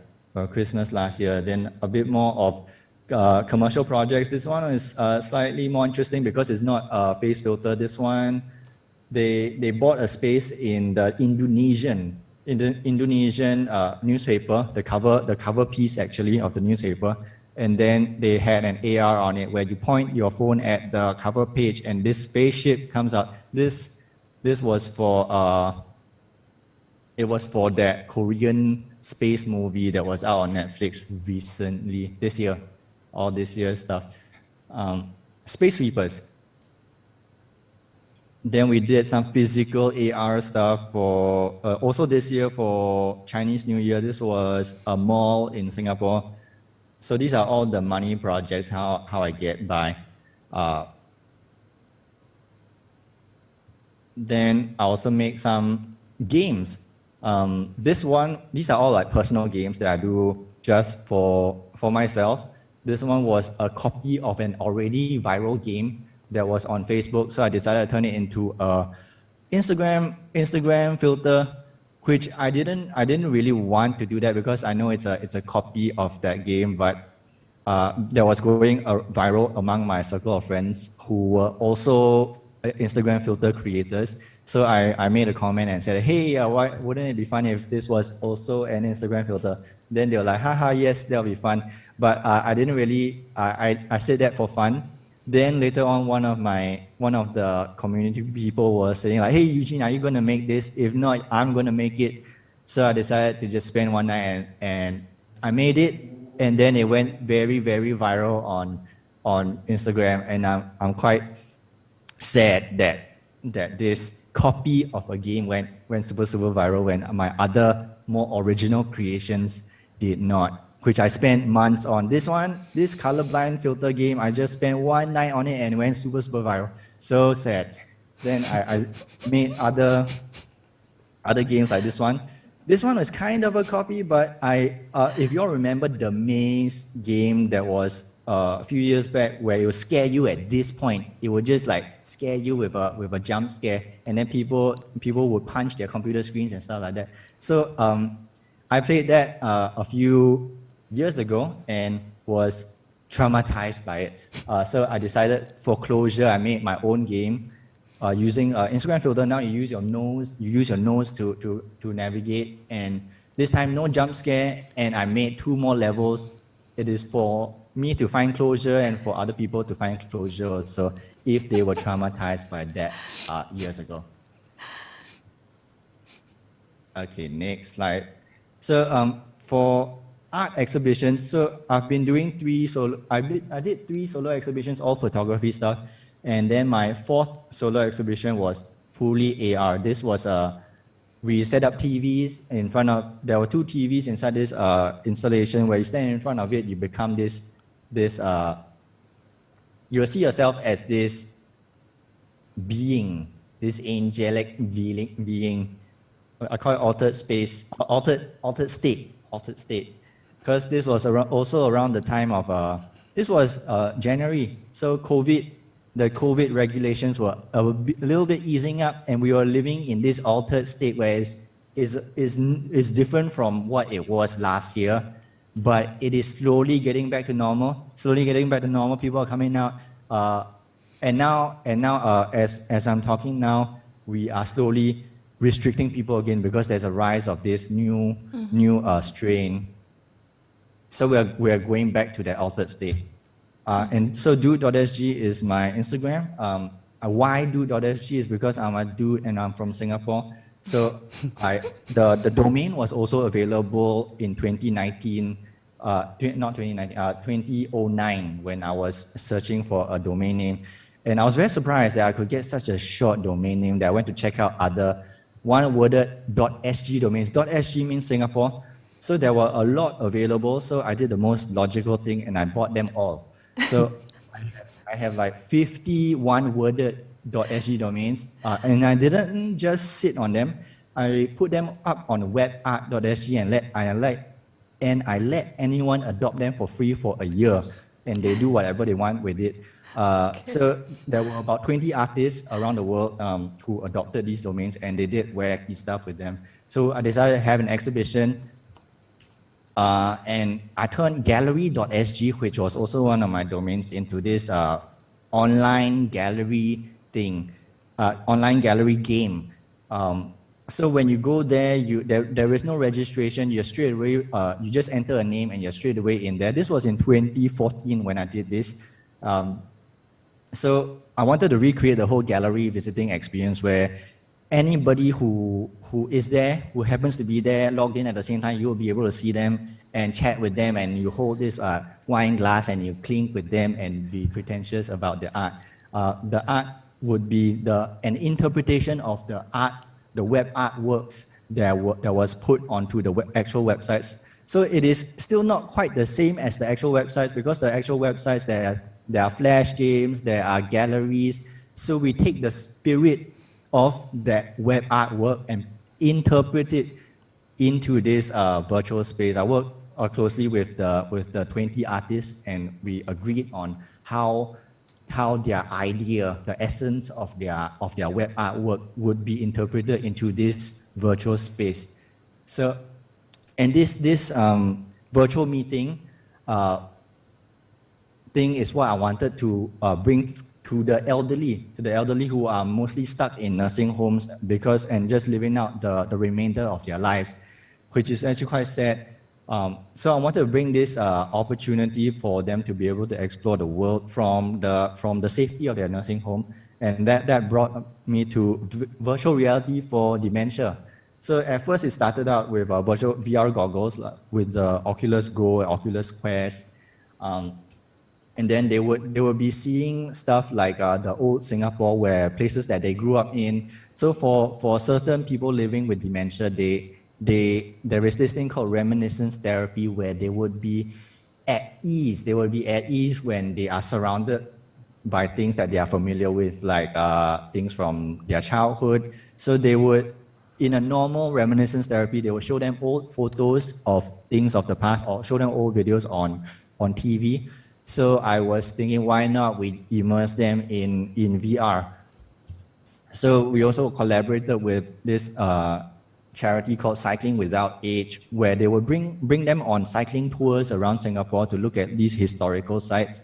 But because of COVID, they couldn't do that.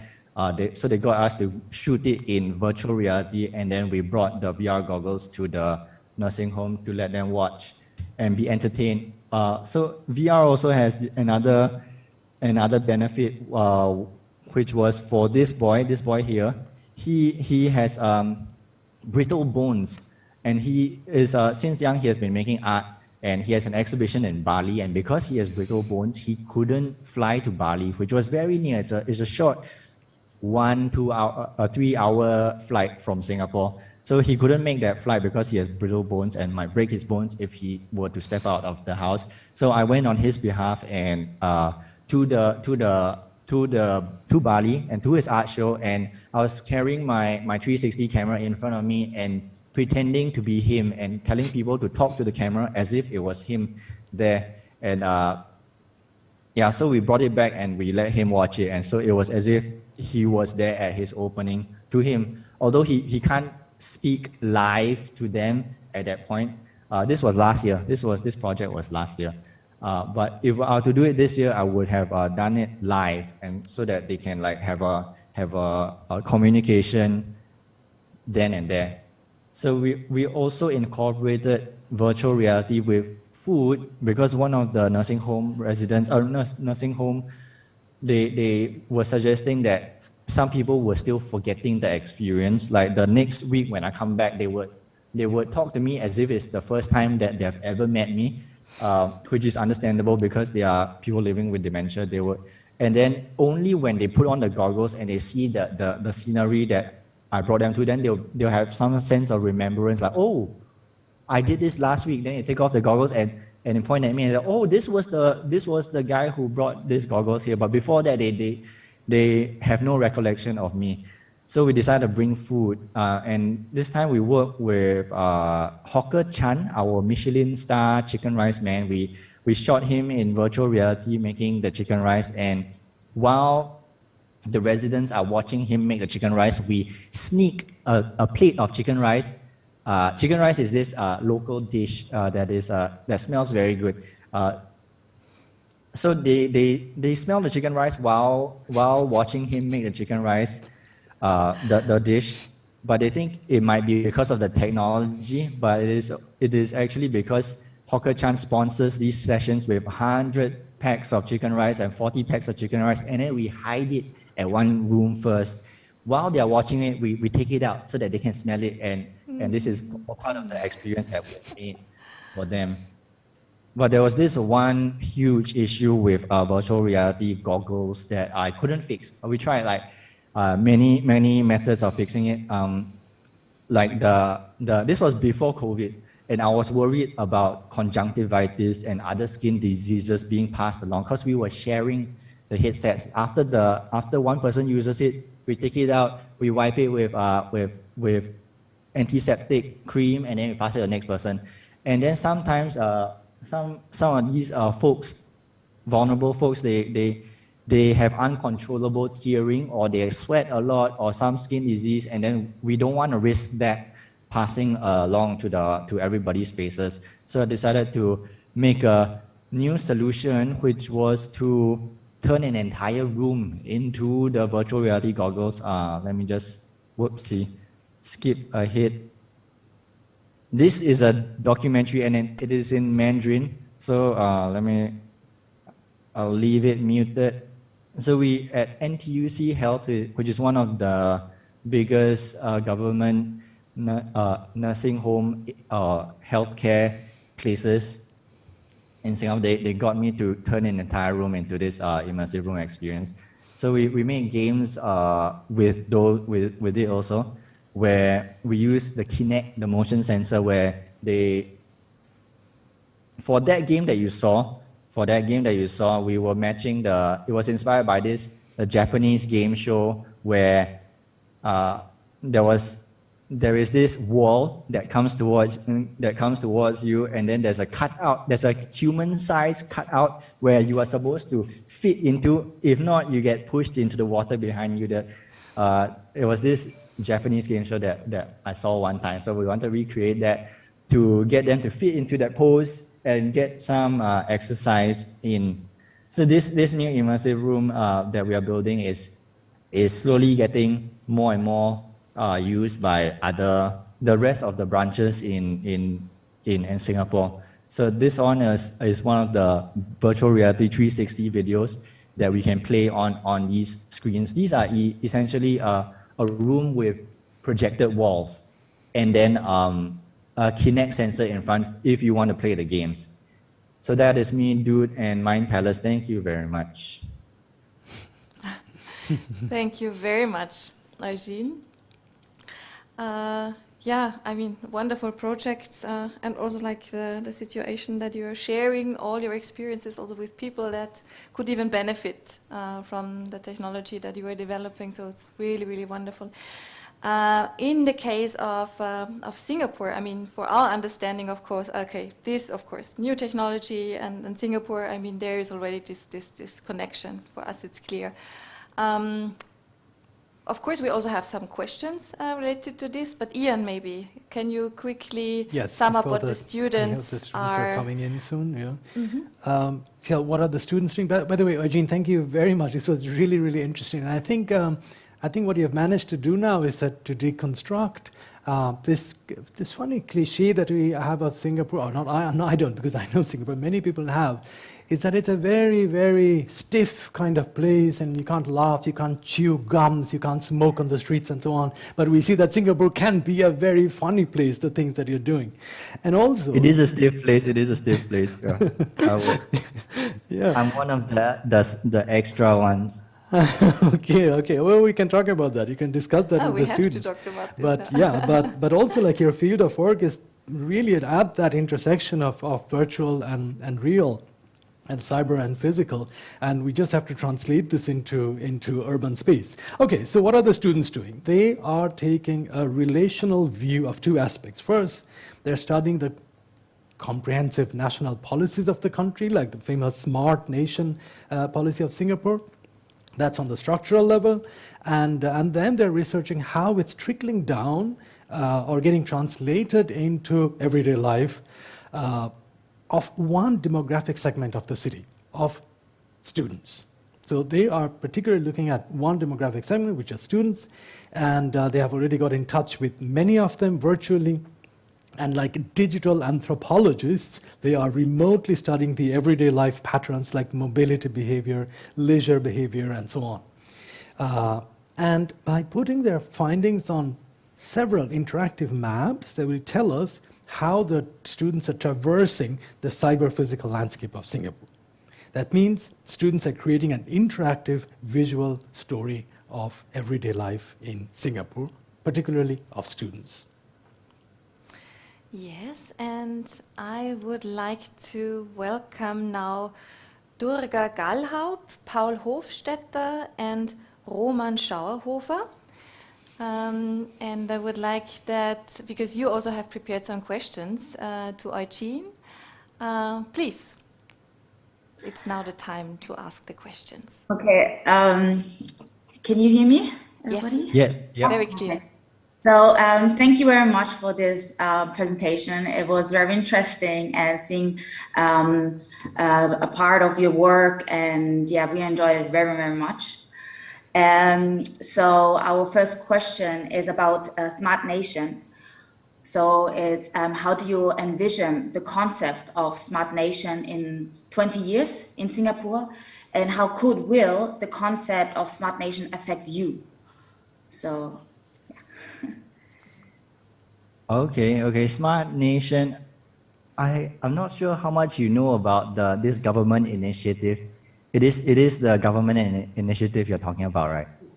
Yeah. So they have got me to talk about Mind Palace at their Smart Nation conferences quite a bit, and to see that the government is encouraging me to go in this direction, I think there will be more people who would be exploring these tech initiatives and using technology and becoming coders.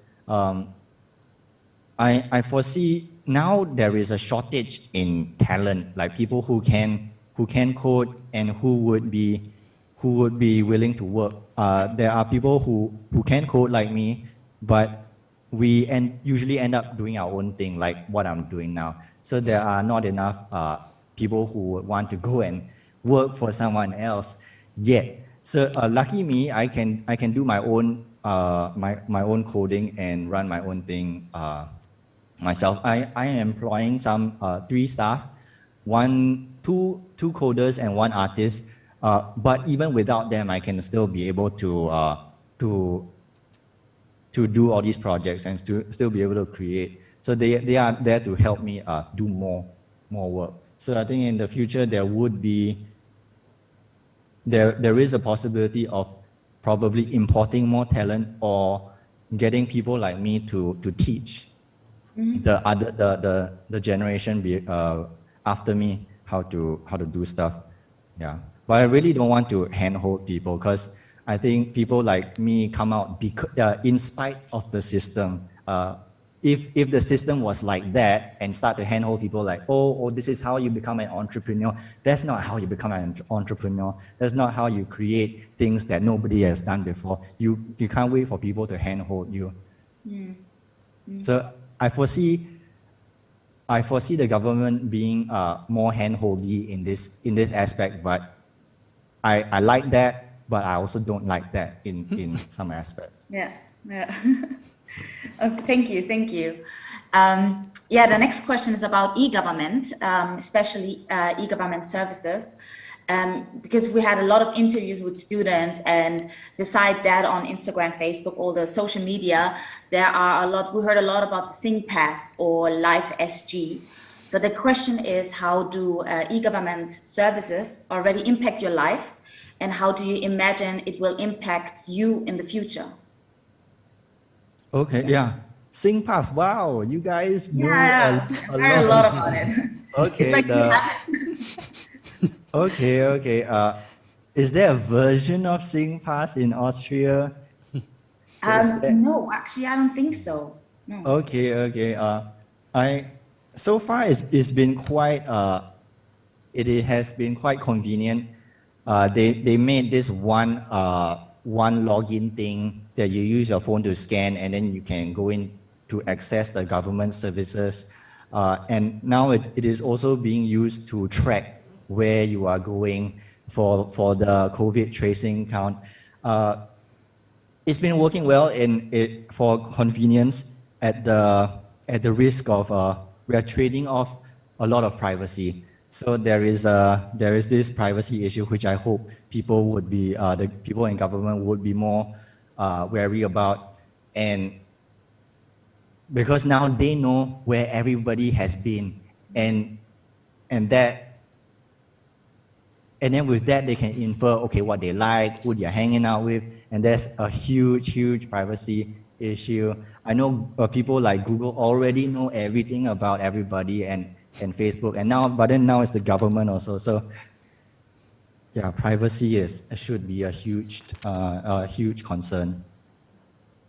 Yeah, that kind of already answered my third question, because the third question is, what is your opinion about data protection and how is it discussed in Singapore? In the interviews, we heard a lot of different opinions. So a lot of people said they go safe, there's huge protection. Some said there's not really protection. So that's that's what is your opinion is the question. And if you have an example, maybe like to COVID or recent developments. For COVID, I understand why they need to have that tracing where everybody is going at any point in time. But I wish that after everyone's vaccinated, after everyone is this COVID situation is over, they stop this program. They stop tracing people, because this is very dangerous on the privacy level already. After COVID is done, they should just stop this tracing people. Mm-hmm. Well, thank you. Thank you for this information and everything. You're welcome. Thank you. Yeah, so also thank you. I mean, you are working together. I mentioned here, so Durga mentioned the question. It's also Paul Hofstetter and Roman Schauerhofer who are working here on this research. And maybe, Eugene, if there's a possibility, if they need contacts, then also from some of your peers, so we would be happy to stay in contact. But also related to your work that you've shown and to these areas where you are working. So I think you work in a lot of different kind of communities in Singapore that could be very interesting. Also staying in contact also for us Electronica. And let's continue this, even though we just came together via, I also want to mention here Ella Reidel, a very important artist, especially in the context of the Art University in Linz, who put us in contact. So also here, thanks very much to Ella, who put us in contact, and for you for having this possibility to join us. You're welcome. Now that, so directly from Singapore, I think now in Singapore is something like 6 o'clock in the late afternoon, and I think it's now 5 or 6 o'clock in the morning in Quito. Good morning, Quito. Good morning, Leonardo and Paola. So this is the first impression that we would like to share with you from Quito that the students provided for us. And I would like to quickly introduce Paola and Leo as our next speakers. But before I do that, I would like to ask you again, Ian, about why the situation, why we selected actually Quito for our last place now here of our field trips. Yes. Quite a jump from Singapore to Quito, right? This is like mind-boggling. I love this picture where we see the students in Quito virtually. Very interesting. Okay, why Quito? We chose Quito along with Sao Paulo to look at the development context. So these are the only two cities we have which are in the global south. Unfortunately, we don't have a city from Africa, which we discussed a lot, but I think time frame but next time, right? Next time. And we were actually thinking about, our course is still going on with the students, so I would like to share, I would like to find somebody who's actually sharing his or her insights with what has been researched like globally now, knowing to have all these places, seeing this kind of entanglement. So maybe let's find somebody also from Africa that's a good to idea. react to this from a point of view that is actually coming from this area. Because there's lots going on there. Yeah. No, we we can just do this, you right? forget Africa. Yeah. Okay. We do a lecture. We can experiment. Okay, back to Quito. Why Quito? Ecuador in general shows all the challenges of an economically developing country, but there are some very interesting features that makes it stand out. Quito is constantly under the threat of volcanoes that can erupt any moment. Like it could happen every day. And the place has the highest density of active volcanoes in the world. So people are very, very alert in Quito.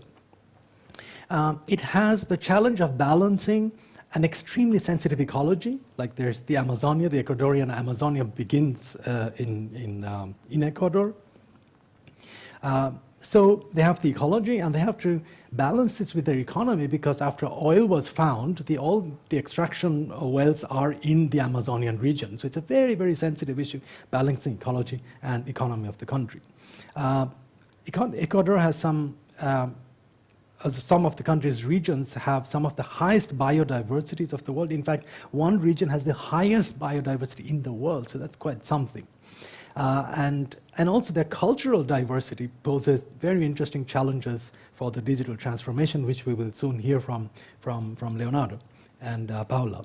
Last but not least, Quito has a spectacularly beautiful setting. It's an incredibly beautiful city perched on 3,000 meters. It's the capital city with the highest altitude, and maybe it has the weirdest topography. When you land on Quito and look down from the airplane, you see all these fissures and crevices, and it's an incredibly complex topography. And I was at the UN Habitat 3 conference in 2016 with 40,000 other visitors, and I think we all fell in love with Quito. It's a beautiful city. So these were the reasons why we chose Quito. So I would highlight here Paola Carpio. Paola is a clinical psychologist from Quito in Ecuador. She has theoretical and clinical formation in psychoanalysis, which has led her to study the particularities of the subject and characteristics of the social bond. Her current research focuses on the body and its relationship to dance from a psychoanalytical perspective.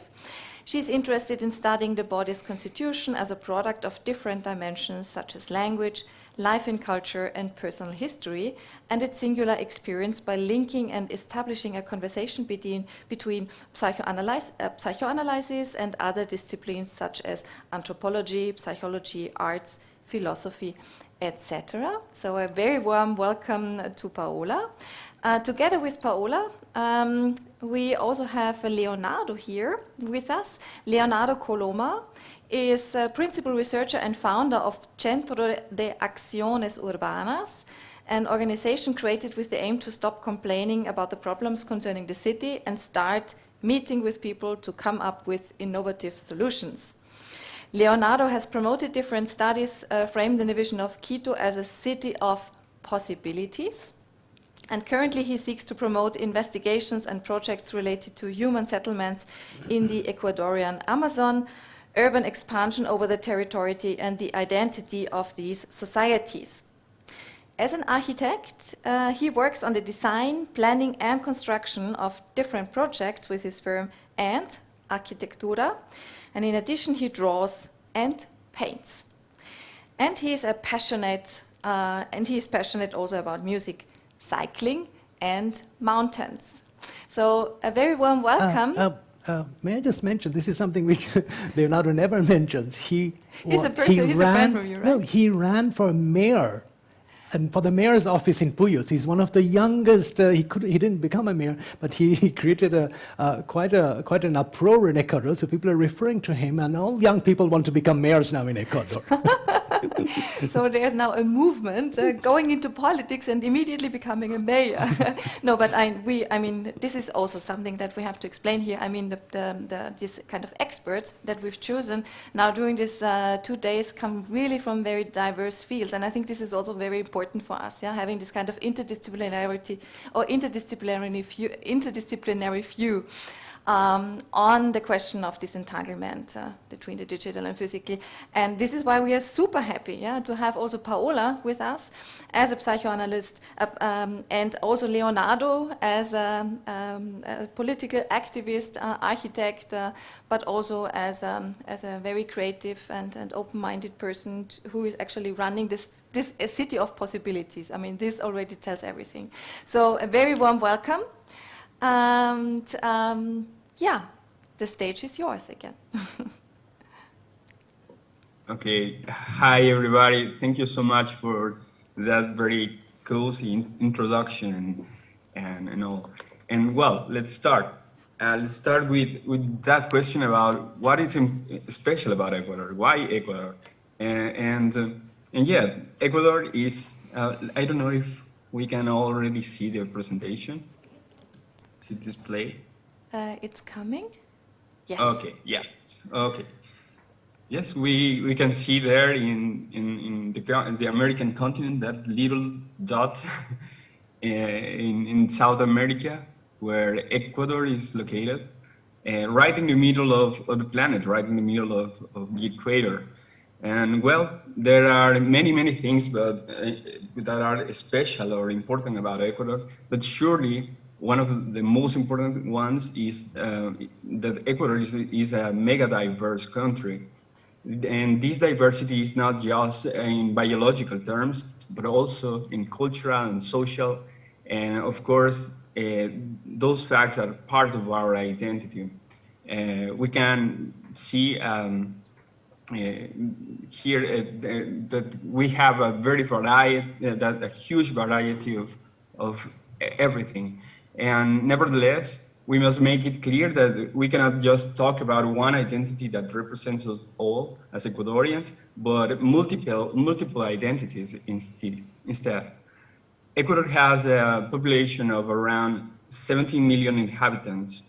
8% of them corresponds to indigenous communities structured within 14 towns or pueblos in Spanish, and 18 nationalities. 7 nationalities cohabit in the area where I was born and where I live, which is called Pastaza, which is the biggest province in Ecuador. It is important to know that all these communities, indigenous communities and indigenous towns, move and develop in different speeds of culture. And they have been also joining to the digital world in very different approaches. In Ecuador, we have, there are a lot, among 14 languages, ancestral languages, which are still preserved, and some of them are used in combination to Spanish.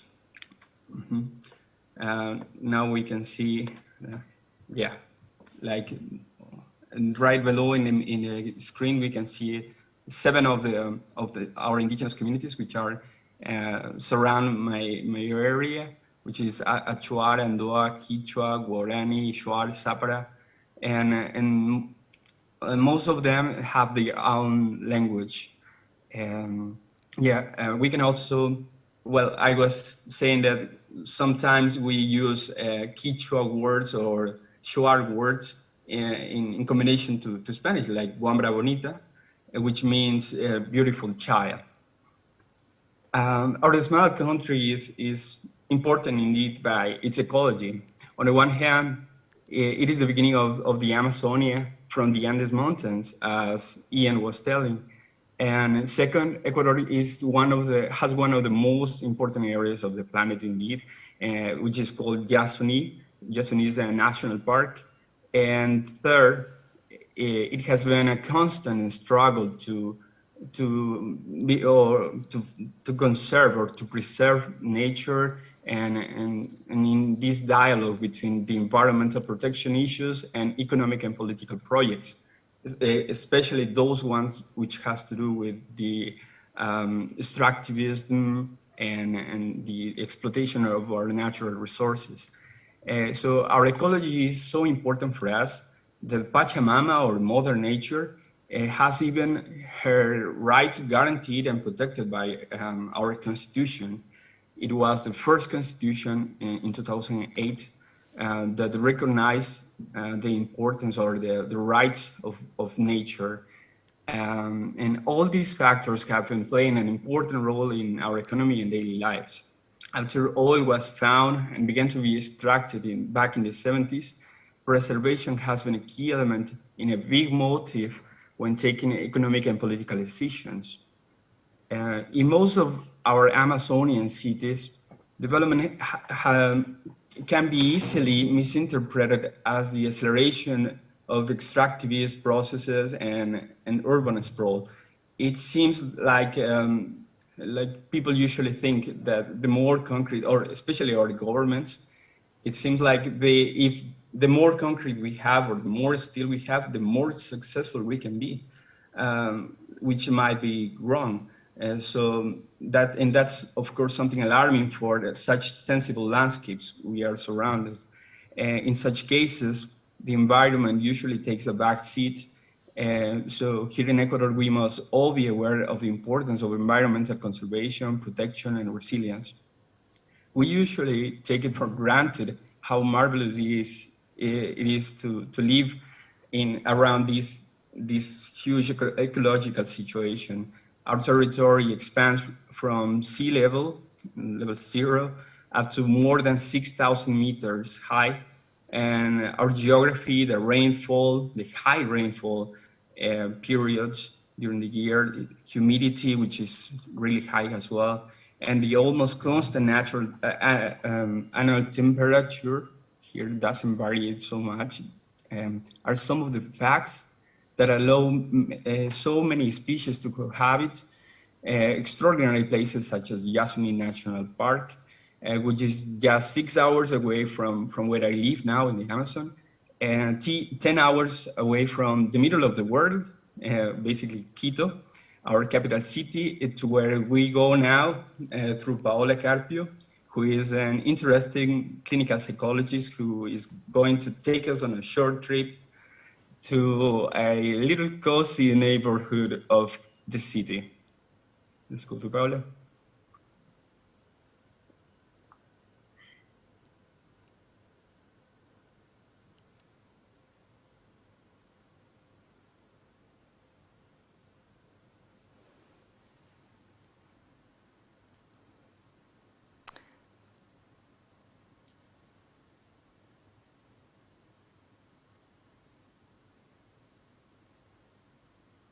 Just to let you know, Leo, we don't have sound. We only see the image. That's right?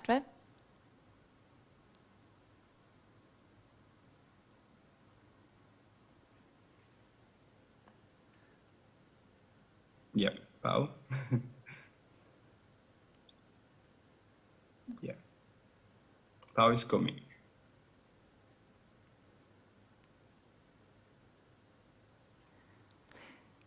Because maybe you have to start sharing quick. Yeah, there's the possibility to click on the sound. Yeah.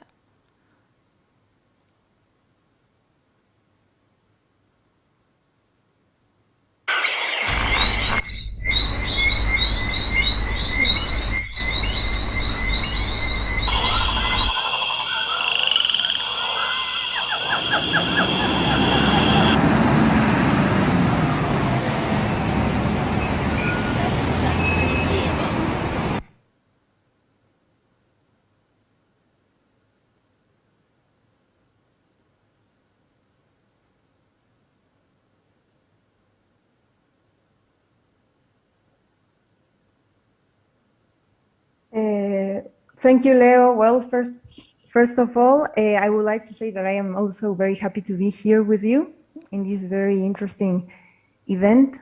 Can you hear me well? Yes, super well, Paula. Nice. Okay. Well, so as Leonardo said, I am a clinical psychologist and from Quito, Ecuador, and therefore I will speak from my identity as a citizen of Quito, and also from the psychological approach. So let's start with a brief description of how our inner and outer world are related to the digital and physical spaces.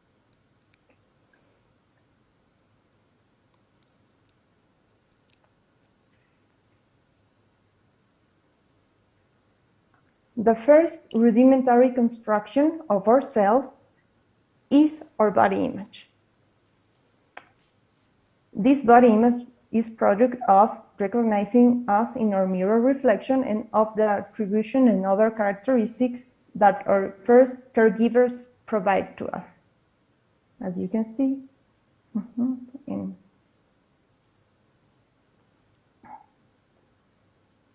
And of course, how we perceive ourselves will determine our perception of the outer world. There is a connection between these two worlds. And with digitality, more complex and numerous potential spaces are available. And of course, these are entangled with physical spaces. For example, I am geographically located in Quito, in this beautiful mountainous city. And in the past months, I was able to take online courses that take place in other cities of different countries. This was possible and also forced by the pandemic, since all these spaces regularly take place in person and in physical spaces. So let me tell you about very interesting projects that are taking place in Quito. So we are moving to a neighborhood in Quito called Granda Centeno. Granda Centeno is located geographically in the middle of Quito. Here you can see Granda Centeno. It is a neighborhood. It is a residential neighborhood, and it has the characteristic that it has a diverse population, but an important number of its inhabitants are elderly people. Okay, so another characteristic of Granda Centeno is that for the last year, insecurity has increased, which is a concern for everybody in the neighborhood, right? I mean, armed robbery to pedestrians and stealing of car accessories and house robberies. So this is a security issue that has been increasing in the last years. Okay. I mentioned this insecurity issue because it's very interesting how this insecurity issue has boosted many initiatives and organizations and projects within Granda Centeno. For example, they are very interested in promoting a neighborhood solidarity economy and also a neighborhood transition, a new way of living, in order to help local businesses and to connect between neighbors. So they created WhatsApp chats. The first two WhatsApp chats created were the emergency chat and the neighborhood general chat. Let me tell you that on October 2019, we had at Ecuador, you might have heard, a very strong and important strikes and social movements. including in Quito. In Quito, it was very strong, this event. People closed the streets by interrupting the car circulation and burning tires. That was part of the strikes. And what happened near Granda Centeno, near this neighbor in the upper part, people closed the street and they put these tires, burning tires, and the problem was that there is a green zone here that a fire went to this green zone, and a fire was produced, and also near this green zone, which is a park of Granda Centeno, there were some buildings, and the buildings were at high risk of being reached by the fire. So I'm telling you this story because it was very interesting how people from here, they called to 911 and they were very desperate, and they didn't receive, and they received no response actually, but they, through the contact, through the chat, they contacted to the director, to the president of the neighborhood, and she contacted to an institution of the municipality, and shortly after that, the 911 arrived, and with the firemen, and they solved this problem. So we can see how the connection, this virtual connection in this virtual space, can help a lot and has helped in many ways to solve the different problems or issues or situations that take place in this neighborhood. Okay.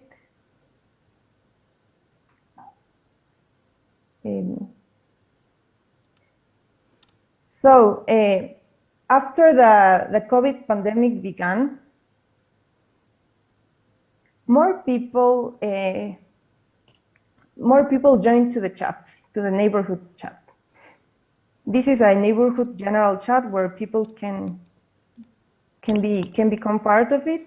This is, as I said, this is the emergency chat, which has some people, a limited number. It has also, the police is in there, and also the people of the neighborhood in charge of security.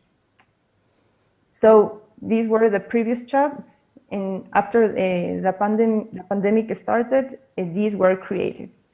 This one is a chat of sales and business, where people sell and offer their products.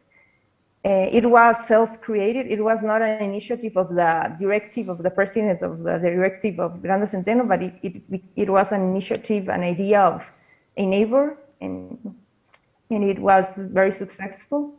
And this is the second space, digital space, which is this chat that was created.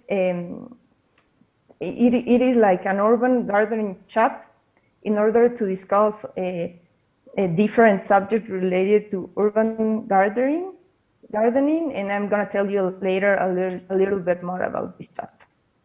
So Granda Centeno also has digital spaces in social media that were created a few years ago. It has an account on Instagram, a Facebook account, and Twitter account. Actually, this Twitter space is a very active space. Granda Centeno, it is a very important digital space for Granda Centeno, because whenever there is an issue or that needs to be fixed by a municipal institution, or a Granda Centeno account posts a picture of the problem or the issue or the situation, and mentions the institution. Okay, the institution, the municipal institution that needs to come and solve the problem. So it is a very important space, and even the president of Granda Centeno told me that it is more effective to contact through this way than sending an official letter or an official document directly to the institution. So it's because the institutions are very alert to answer to this type of mention or on social media, especially Twitter. So, as I said before, Granda Centeno is in this project of a change, a neighborhood's transition, and part of this project was creating an urban space, an urban gardening space for the whole neighborhood. Okay, so here you can see some screenshots of how in the social media they were inviting people to meet in Zoom meetings to discuss, to talk, to propose different ideas related to this subject, to this idea of a transition of this neighborhood. Okay, so the urban gardening, as I said, this idea came from this space, this chat. This chat was created on April 2020, and it is a very interesting space where, as I said, they discuss, they exchange information about crops, about cultivate permaculture, urban gardens, and also they organize some workshops there for the people that were part of these, that are part of this chat. Okay, so on September 2020, they found, since April, they were planning to create an urban gardening, and then finally on September 2020, they began with the construction of this space. They chose a place, which is a park. Granda Centeno has many parks. This is one of the different parks.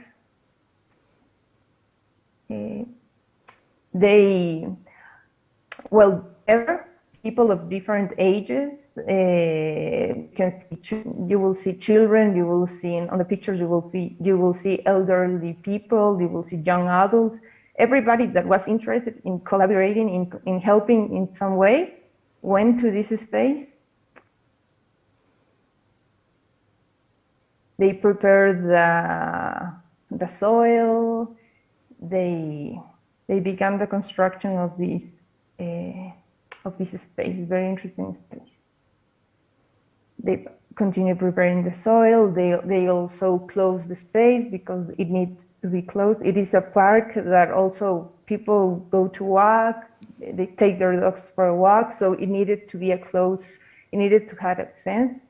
And each part was made with contribution.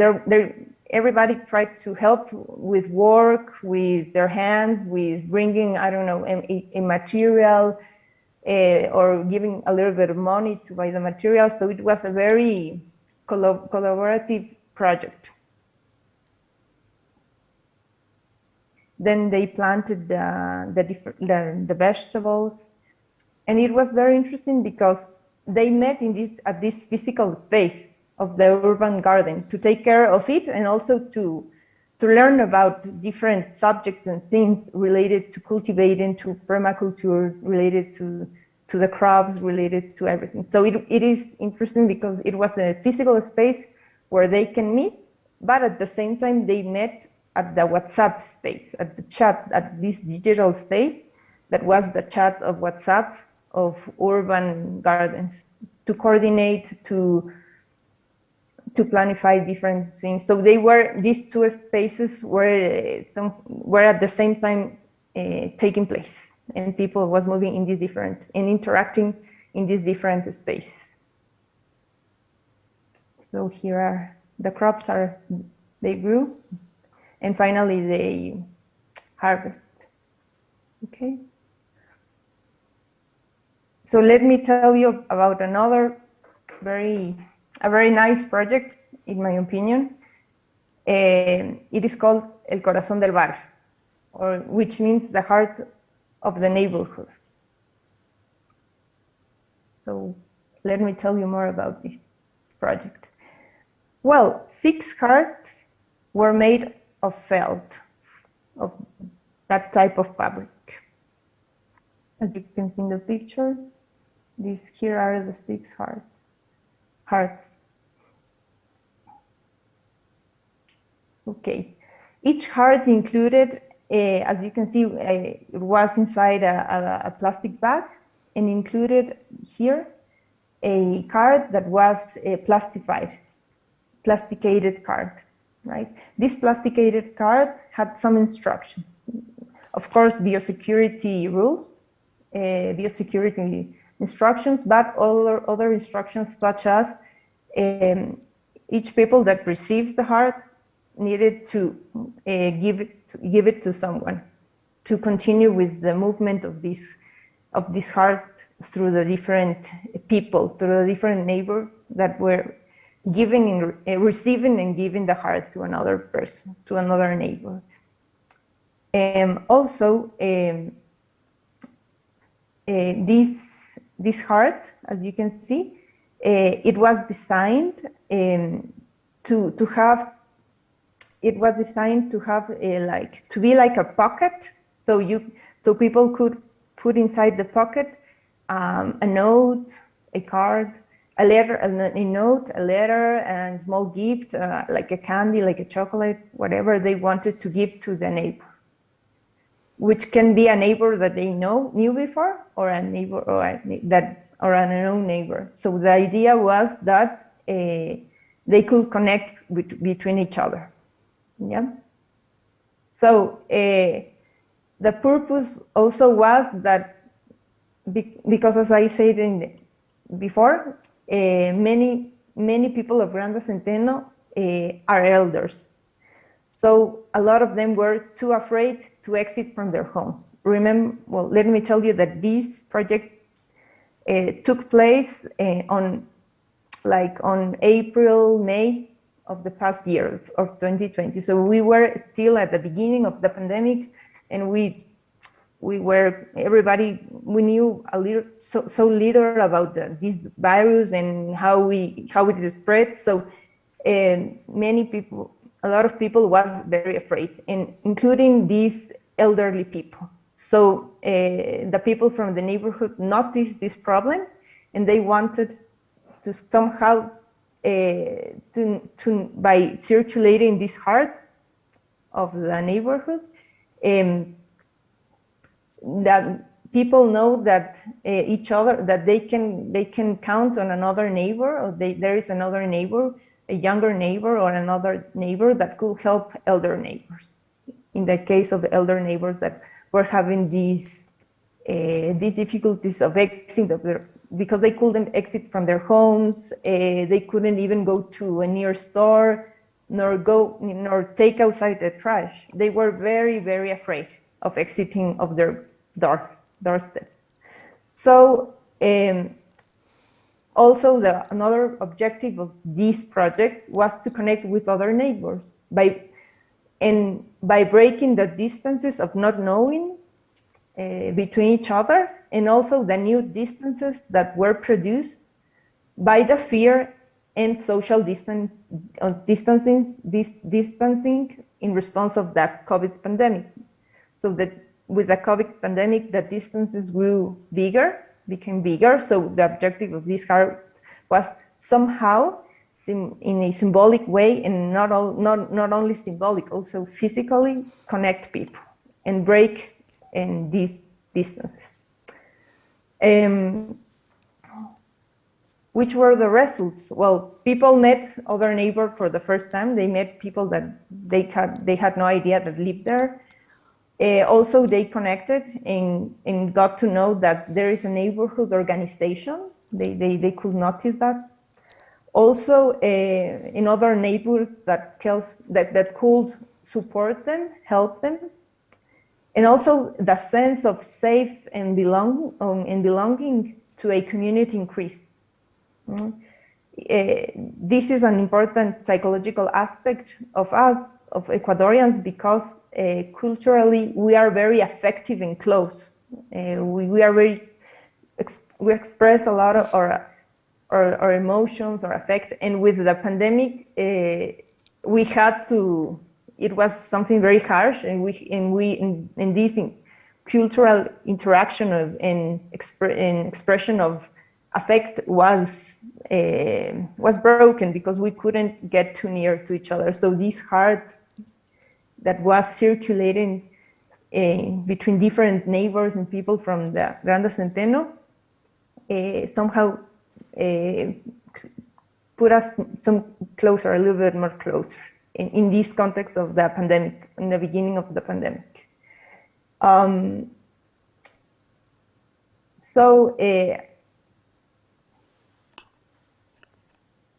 Here are some other pictures of how people were giving the heart to each other, how the heart was circulating. As you can see, everybody's with its protection masks, and it's interesting to see how they go to the doors of each other. And also it's interesting to see the intimate space, the inside of their homes. There was another rule in this heart that was, it's not a rule, but it asked people that if they wanted, they could share a picture of they receiving the heart or giving the heart to someone else. That is why some of those pictures are here. And it was very interesting because somehow also people could show how they received the heart and digitally connect, because these pictures were sent to the chat of the neighborhood. And so people also connected because they knew that the heart was somewhere circulating, and they also could visualize their neighbors and their neighbors' homes. So it was very interesting.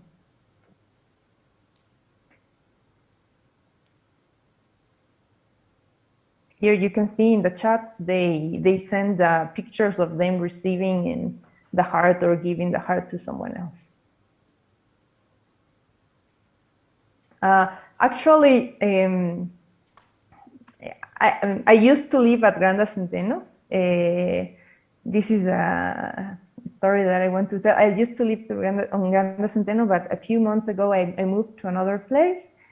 And it's a very nice place, with new neighborhood, but I really miss a lot Grande Centeno.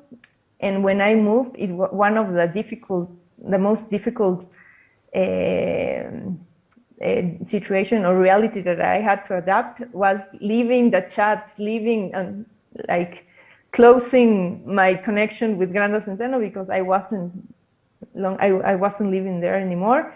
And when I arrived here to this neighborhood, I asked my new neighbors if they know or they knew of any chat or any chat of the neighborhood, or I don't know if there's any organization. And they told me, most of them told me that they had no idea, and only one told me that that she heard that there is a security chat, but she's not in that chat because she just heard about it, but she had no idea how or to who we could contact to ask to join to that chat. So I was like, okay. So it was a very interesting contrast between these two neighborhoods. And yes. So to conclude, as I said before, I want to return to one of the first ideas, which is that with digital dimensions, there are more complex and numerous potential spaces. I want to show you this with the following graphic. As you can see, this is a graphic where there is the inner world, that I mentioned before, the outer world, the digital space,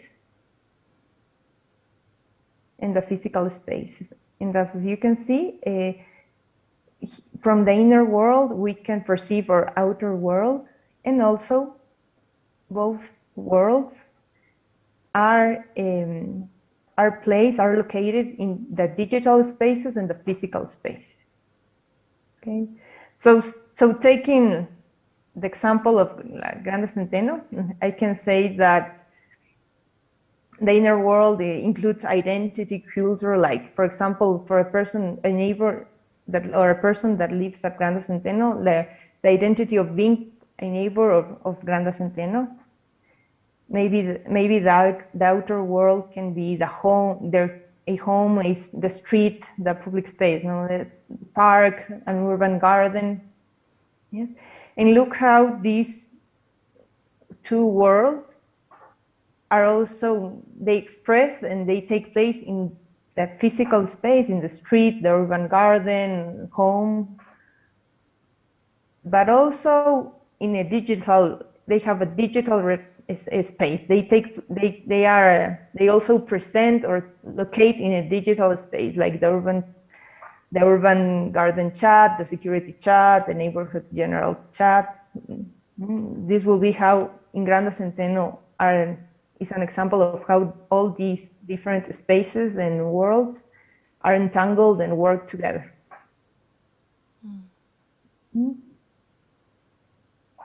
So now let's go to Leo. Let's return to Leo.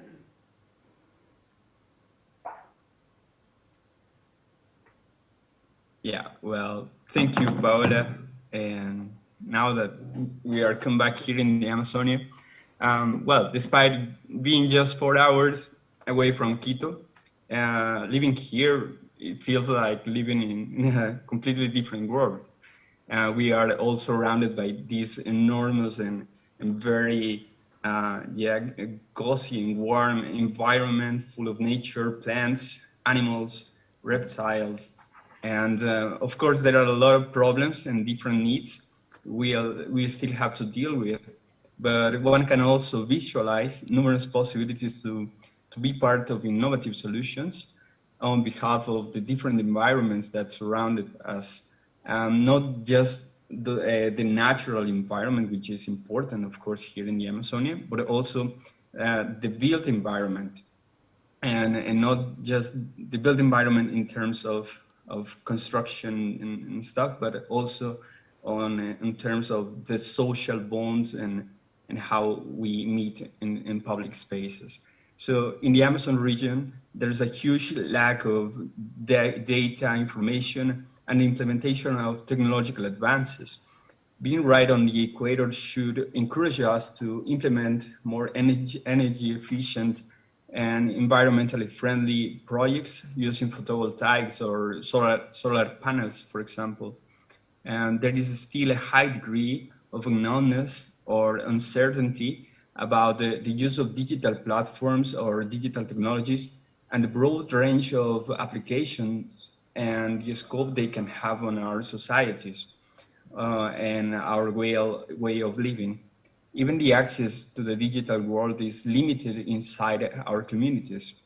It happens in Quito, and it's, of course, something which is bigger or feels more here in the Amazonia, not just in terms of the cost of this access, but of the access in general. Connectivity is if you go to a community and maybe you are not gonna be able to use your phone or get connected. So that's why we are starting a project called Cyber Amazonia as a platform in which we want to bring the physical and the digital world connected through a sense of ecological tourism, renewable energy, urban life, and entrepreneurship, and start connecting and developing more our knowledge and gather more information about our world. So let's see this small video about to close with the theme of Amazonia.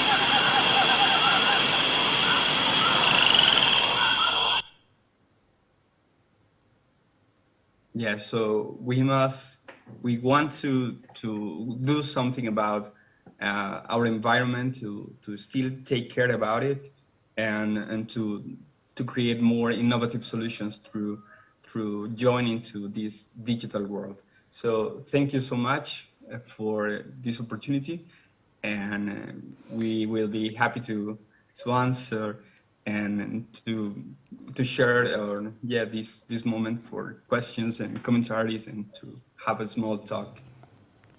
Yeah, thank you very much, Paola and Leo. And just to mention again, I think it was not so clear, Leo. So Paola is in the moment sitting in Quito, and you are in Puya, right?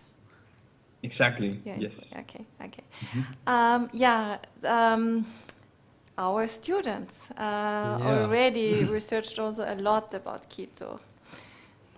Yes, thank you, Paula and Leonardo. This was very, very interesting. I feel like going back to Quito and to Amazonia, but we have to do this on cyberspace. I can see that already. So, students' approach, very short. They're looking at 3 issues: identity, modernization, and the challenge of meeting natural catastrophes under the umbrella of resilience. They are asking if there are participative ways of developing resilience using digital technologies. This is their main question. They have developed a very interesting method called digital derive, with which they are translating what the artistic and political activists known as the psychogeographers in the 1950s did in the physical landscapes of Paris. It was 1955. And they're translating that into the digital age with the help of a dice-like object which they give their interviewees in Ecuador, in Quito. But this object gives the interviewees directions to move in particular ways in Quito. So it's based on probability, and the aim is to gather new views of the city. So we are very curious what comes out of that. And they're also experimenting with crowd art, so drawing with their collaborators across 10,000 kilometers to get a better impression of everyday life in Quito, or maybe in Puyo.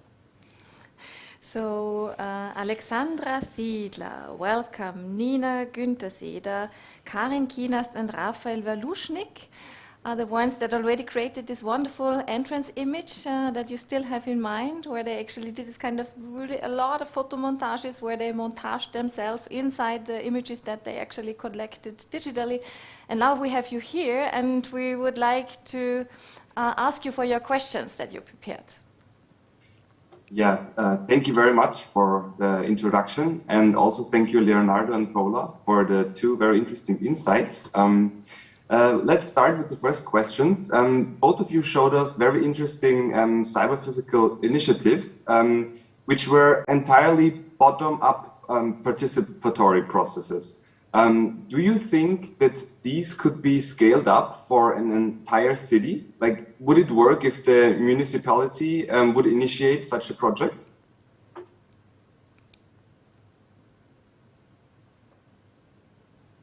Well, hello. Thank you for your question. I think it's a very interesting question. I will try to answer first. Well, I think that in your question, you mentioned bottom-up participatory project, and I think that that's a very important characteristic of the different projects that we show in our presentation. For example, Granada Centeno's project. I think that in most projects, when there is a participation and an implication of the people that for whom the project is made, or the people that is really directly concerned with the project, it will work better. But still, in that case, thinking that the municipality can try to initiate this project, but in a local scale, in a general scale, I think that it could work.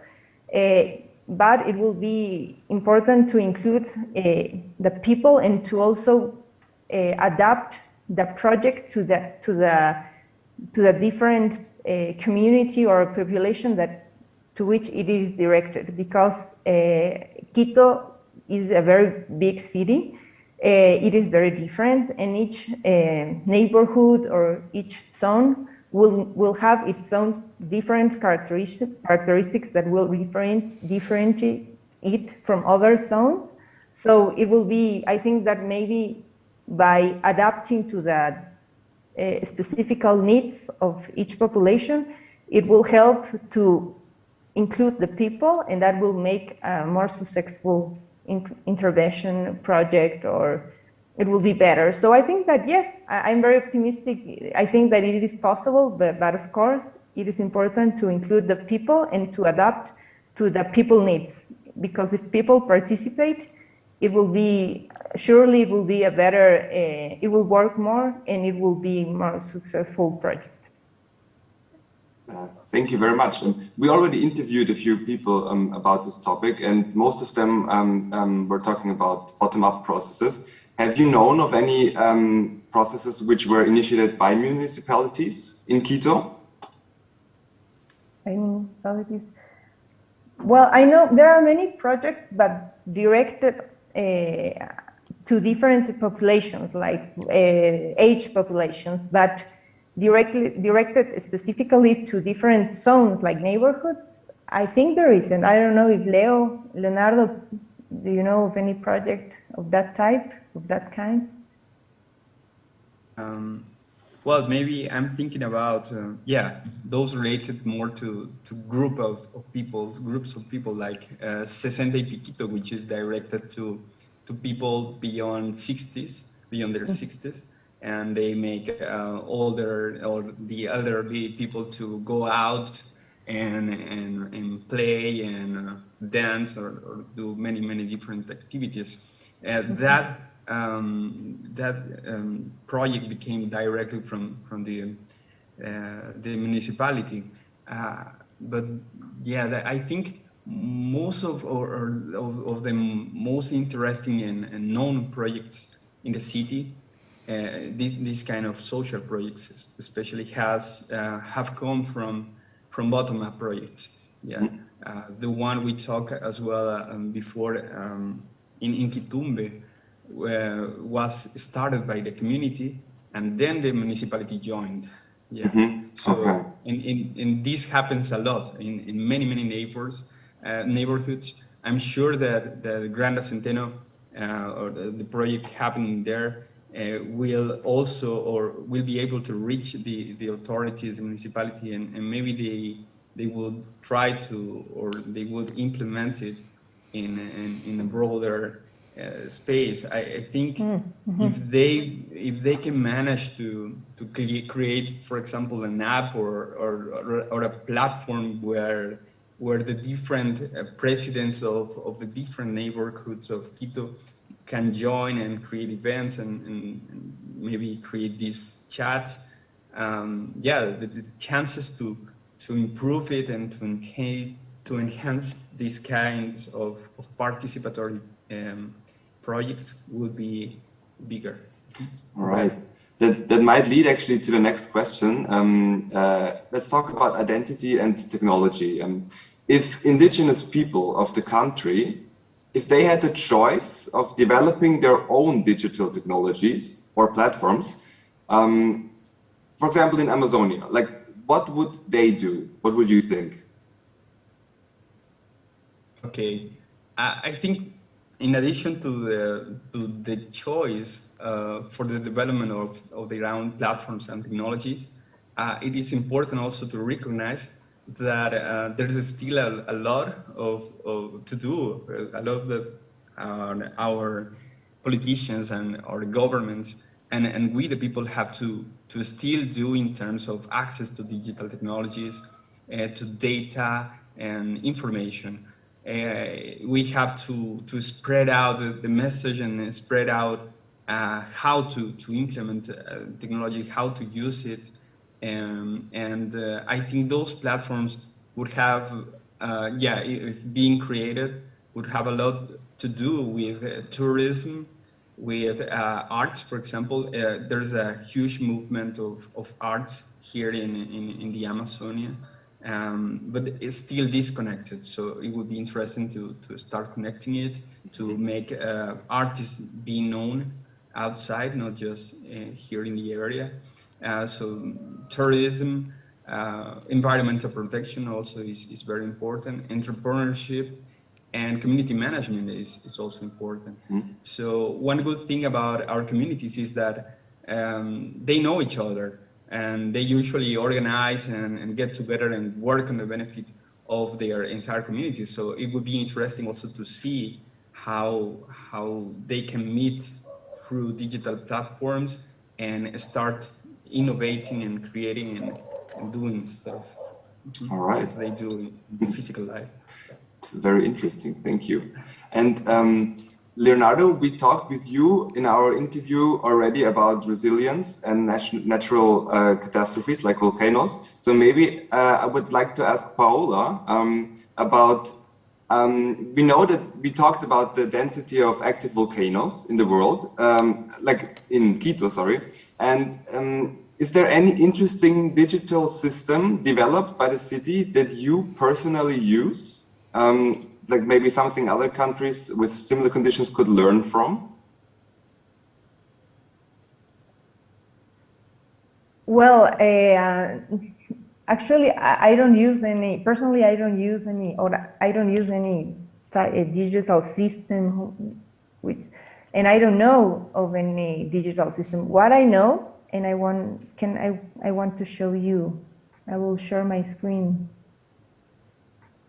What I know, and I was talking this, we talked about this with Leonardo. There is an geophysical institute here at Ecuador that is always studying in observing the volcanic activity, right? And what most people that I know, and including myself, what we do is each time there is an earthquake, for example, we go to this Instituto Geofísico or Geophysical Institute Twitter page, and we search for information about the characteristics of the earthquake that we just experienced. For example, actually 6 hours ago, there was one in Ecuador. But a digital system where we can know or have information about the volcanic activity, I think at least I think there isn't, but at least I don't know of one, and I don't use even a personally I don't use one.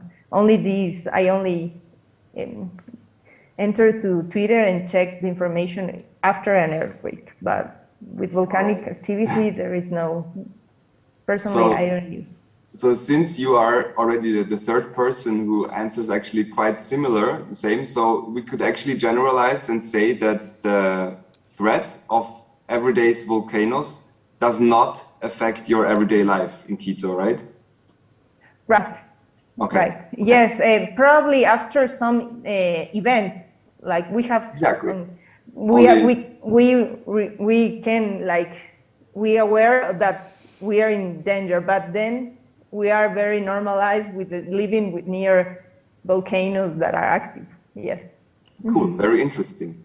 And thank you. And maybe for the last questions for you two, if you were to become the digital ministers of the country, what would be the 3 first projects you would start with? Well, maybe one of them would be, I think, related to renewable energy, not just the use of renewable energy, but also information about specific places where, for example, the use of solar panels or photovoltaics can be efficient. That I know we had, or there was a study promoted by the government directly so many years ago, but that information is not that big, it's not specific, and we still have to work a lot. Another one, I think, will be related to how to improve tourism in ecological terms, and also to make people or our visitors to spend some time with our communities without without making them be all dressed up to share their lives and their activities and common daily lives, you know, or routines. I think it would be more interesting if people from our communities just show how they are and without having to get dressed to communicate how they used to live, because as I said at the beginning, we are always, and our cultures are always improving and changing and developing. So there have been a lot of changes, but it seems like our governments also usually try to pretend that those communities haven't changed in all these years. Maybe Paola can also has an answer. Yes, well, it's a very difficult question. I think I was thinking, and while I was hearing Leonardo's project, these very interesting projects. I don't know, maybe the ideas that come from me is from what I see, like, and one of the main issues that I see in my reality at the street is the unemployment and a lot of people that can't solve their basic needs or don't have the resources to satisfy their basic needs. So I was thinking there's a lot of unemployment in general because many different workplaces closed from different areas. So I was thinking that it will be interesting to somehow generate or invent a platform, a digital platform, where people can somehow establish a network where they can somehow find work or organize as a community or develop a business. So I think that will be very interesting, like for a first project, to connect people and so they can somehow connect each other, help each other, and maybe find jobs or organize new businesses, because by connecting people, I think that somehow we can help each other with this issue of the unemployment and of not having enough resources to satisfy the basic needs. And second project that I think that will be very interesting, I was thinking in mental health. Maybe I am very biased because of my profession. It's very interesting to see that. But maybe somehow generate different digital spaces where people can meet. Also, if it is possible, physical spaces, it will be awesome. But with COVID pandemic, we will have to organize very well. But digital spaces where people can encounter or can meet with other people, where I see that people from different ages are having a lot of difficulties and emotional problems because of the isolation, and including, for example, the people from the children, teenagers, because they had for more than 1 year they had been receiving virtual classes. They haven't returned for school. They only returned, I think, during 2 weeks in Quito, but then they had to close again the schools. So there is a lot of, now with the vaccine, we have been vaccinated a lot, all the people from the teachers and the people from the schools. So maybe I think that the government wants to reopen again the schools, but until then, maybe generate these spaces where people can link, can meet each other, and I don't know, somehow don't be alone and somehow be together and connect with each other. And finally, a third project. There are so many things that can be done, but maybe I was thinking something related to the environment. Like, for example, to to know like a digital platform where we can know where we can recycle, where there are different like stores that are eco-friendly, or what we can do with our organic trash or other type of trash and garbage. So I think that many people want to do something for the climate to help. Many people want to be eco-friendly, but they don't know how, or there is not like a framework, like a network or they are not informed. There is not information for everybody to know what to do, how to help in their daily life. So I think that maybe that will be a third project. Thank you very much. Can I ask one spontaneous question if the time allows it? Last question, because we are already over time. Last question. Yeah, thank you. Short, and please a short answer. It popped into my head while watching a presentation about Quito, and we're hearing all the sounds of the rainforest. And I was wondering if you can actually feel the connection with nature and the richness of the biodiversity within Quito itself. If there is, do you feel a connection, or is it if you have to go to the surroundings of Quito for that?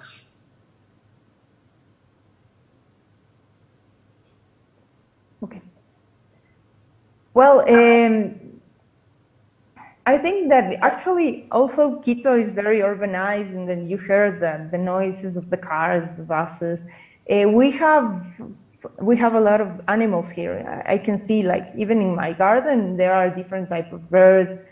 It depends if there is a green zone near, we can be exposed. And also not too far from Quito, we have very diverse zones where we can walk and find animals and different plants. So Quito is like, has this very urbanized zone, like mostly urbanized zone, but it has also some spaces, like some zones, which are not so far away where we can connect. And also I think that because of the landscape, we are located in an upper landscape.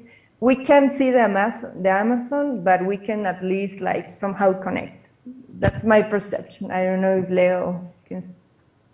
Yeah, I think I agree. And here it happens the same. Like, we have the nature right near us, but we also have very loud noises and crowded streets and a mess.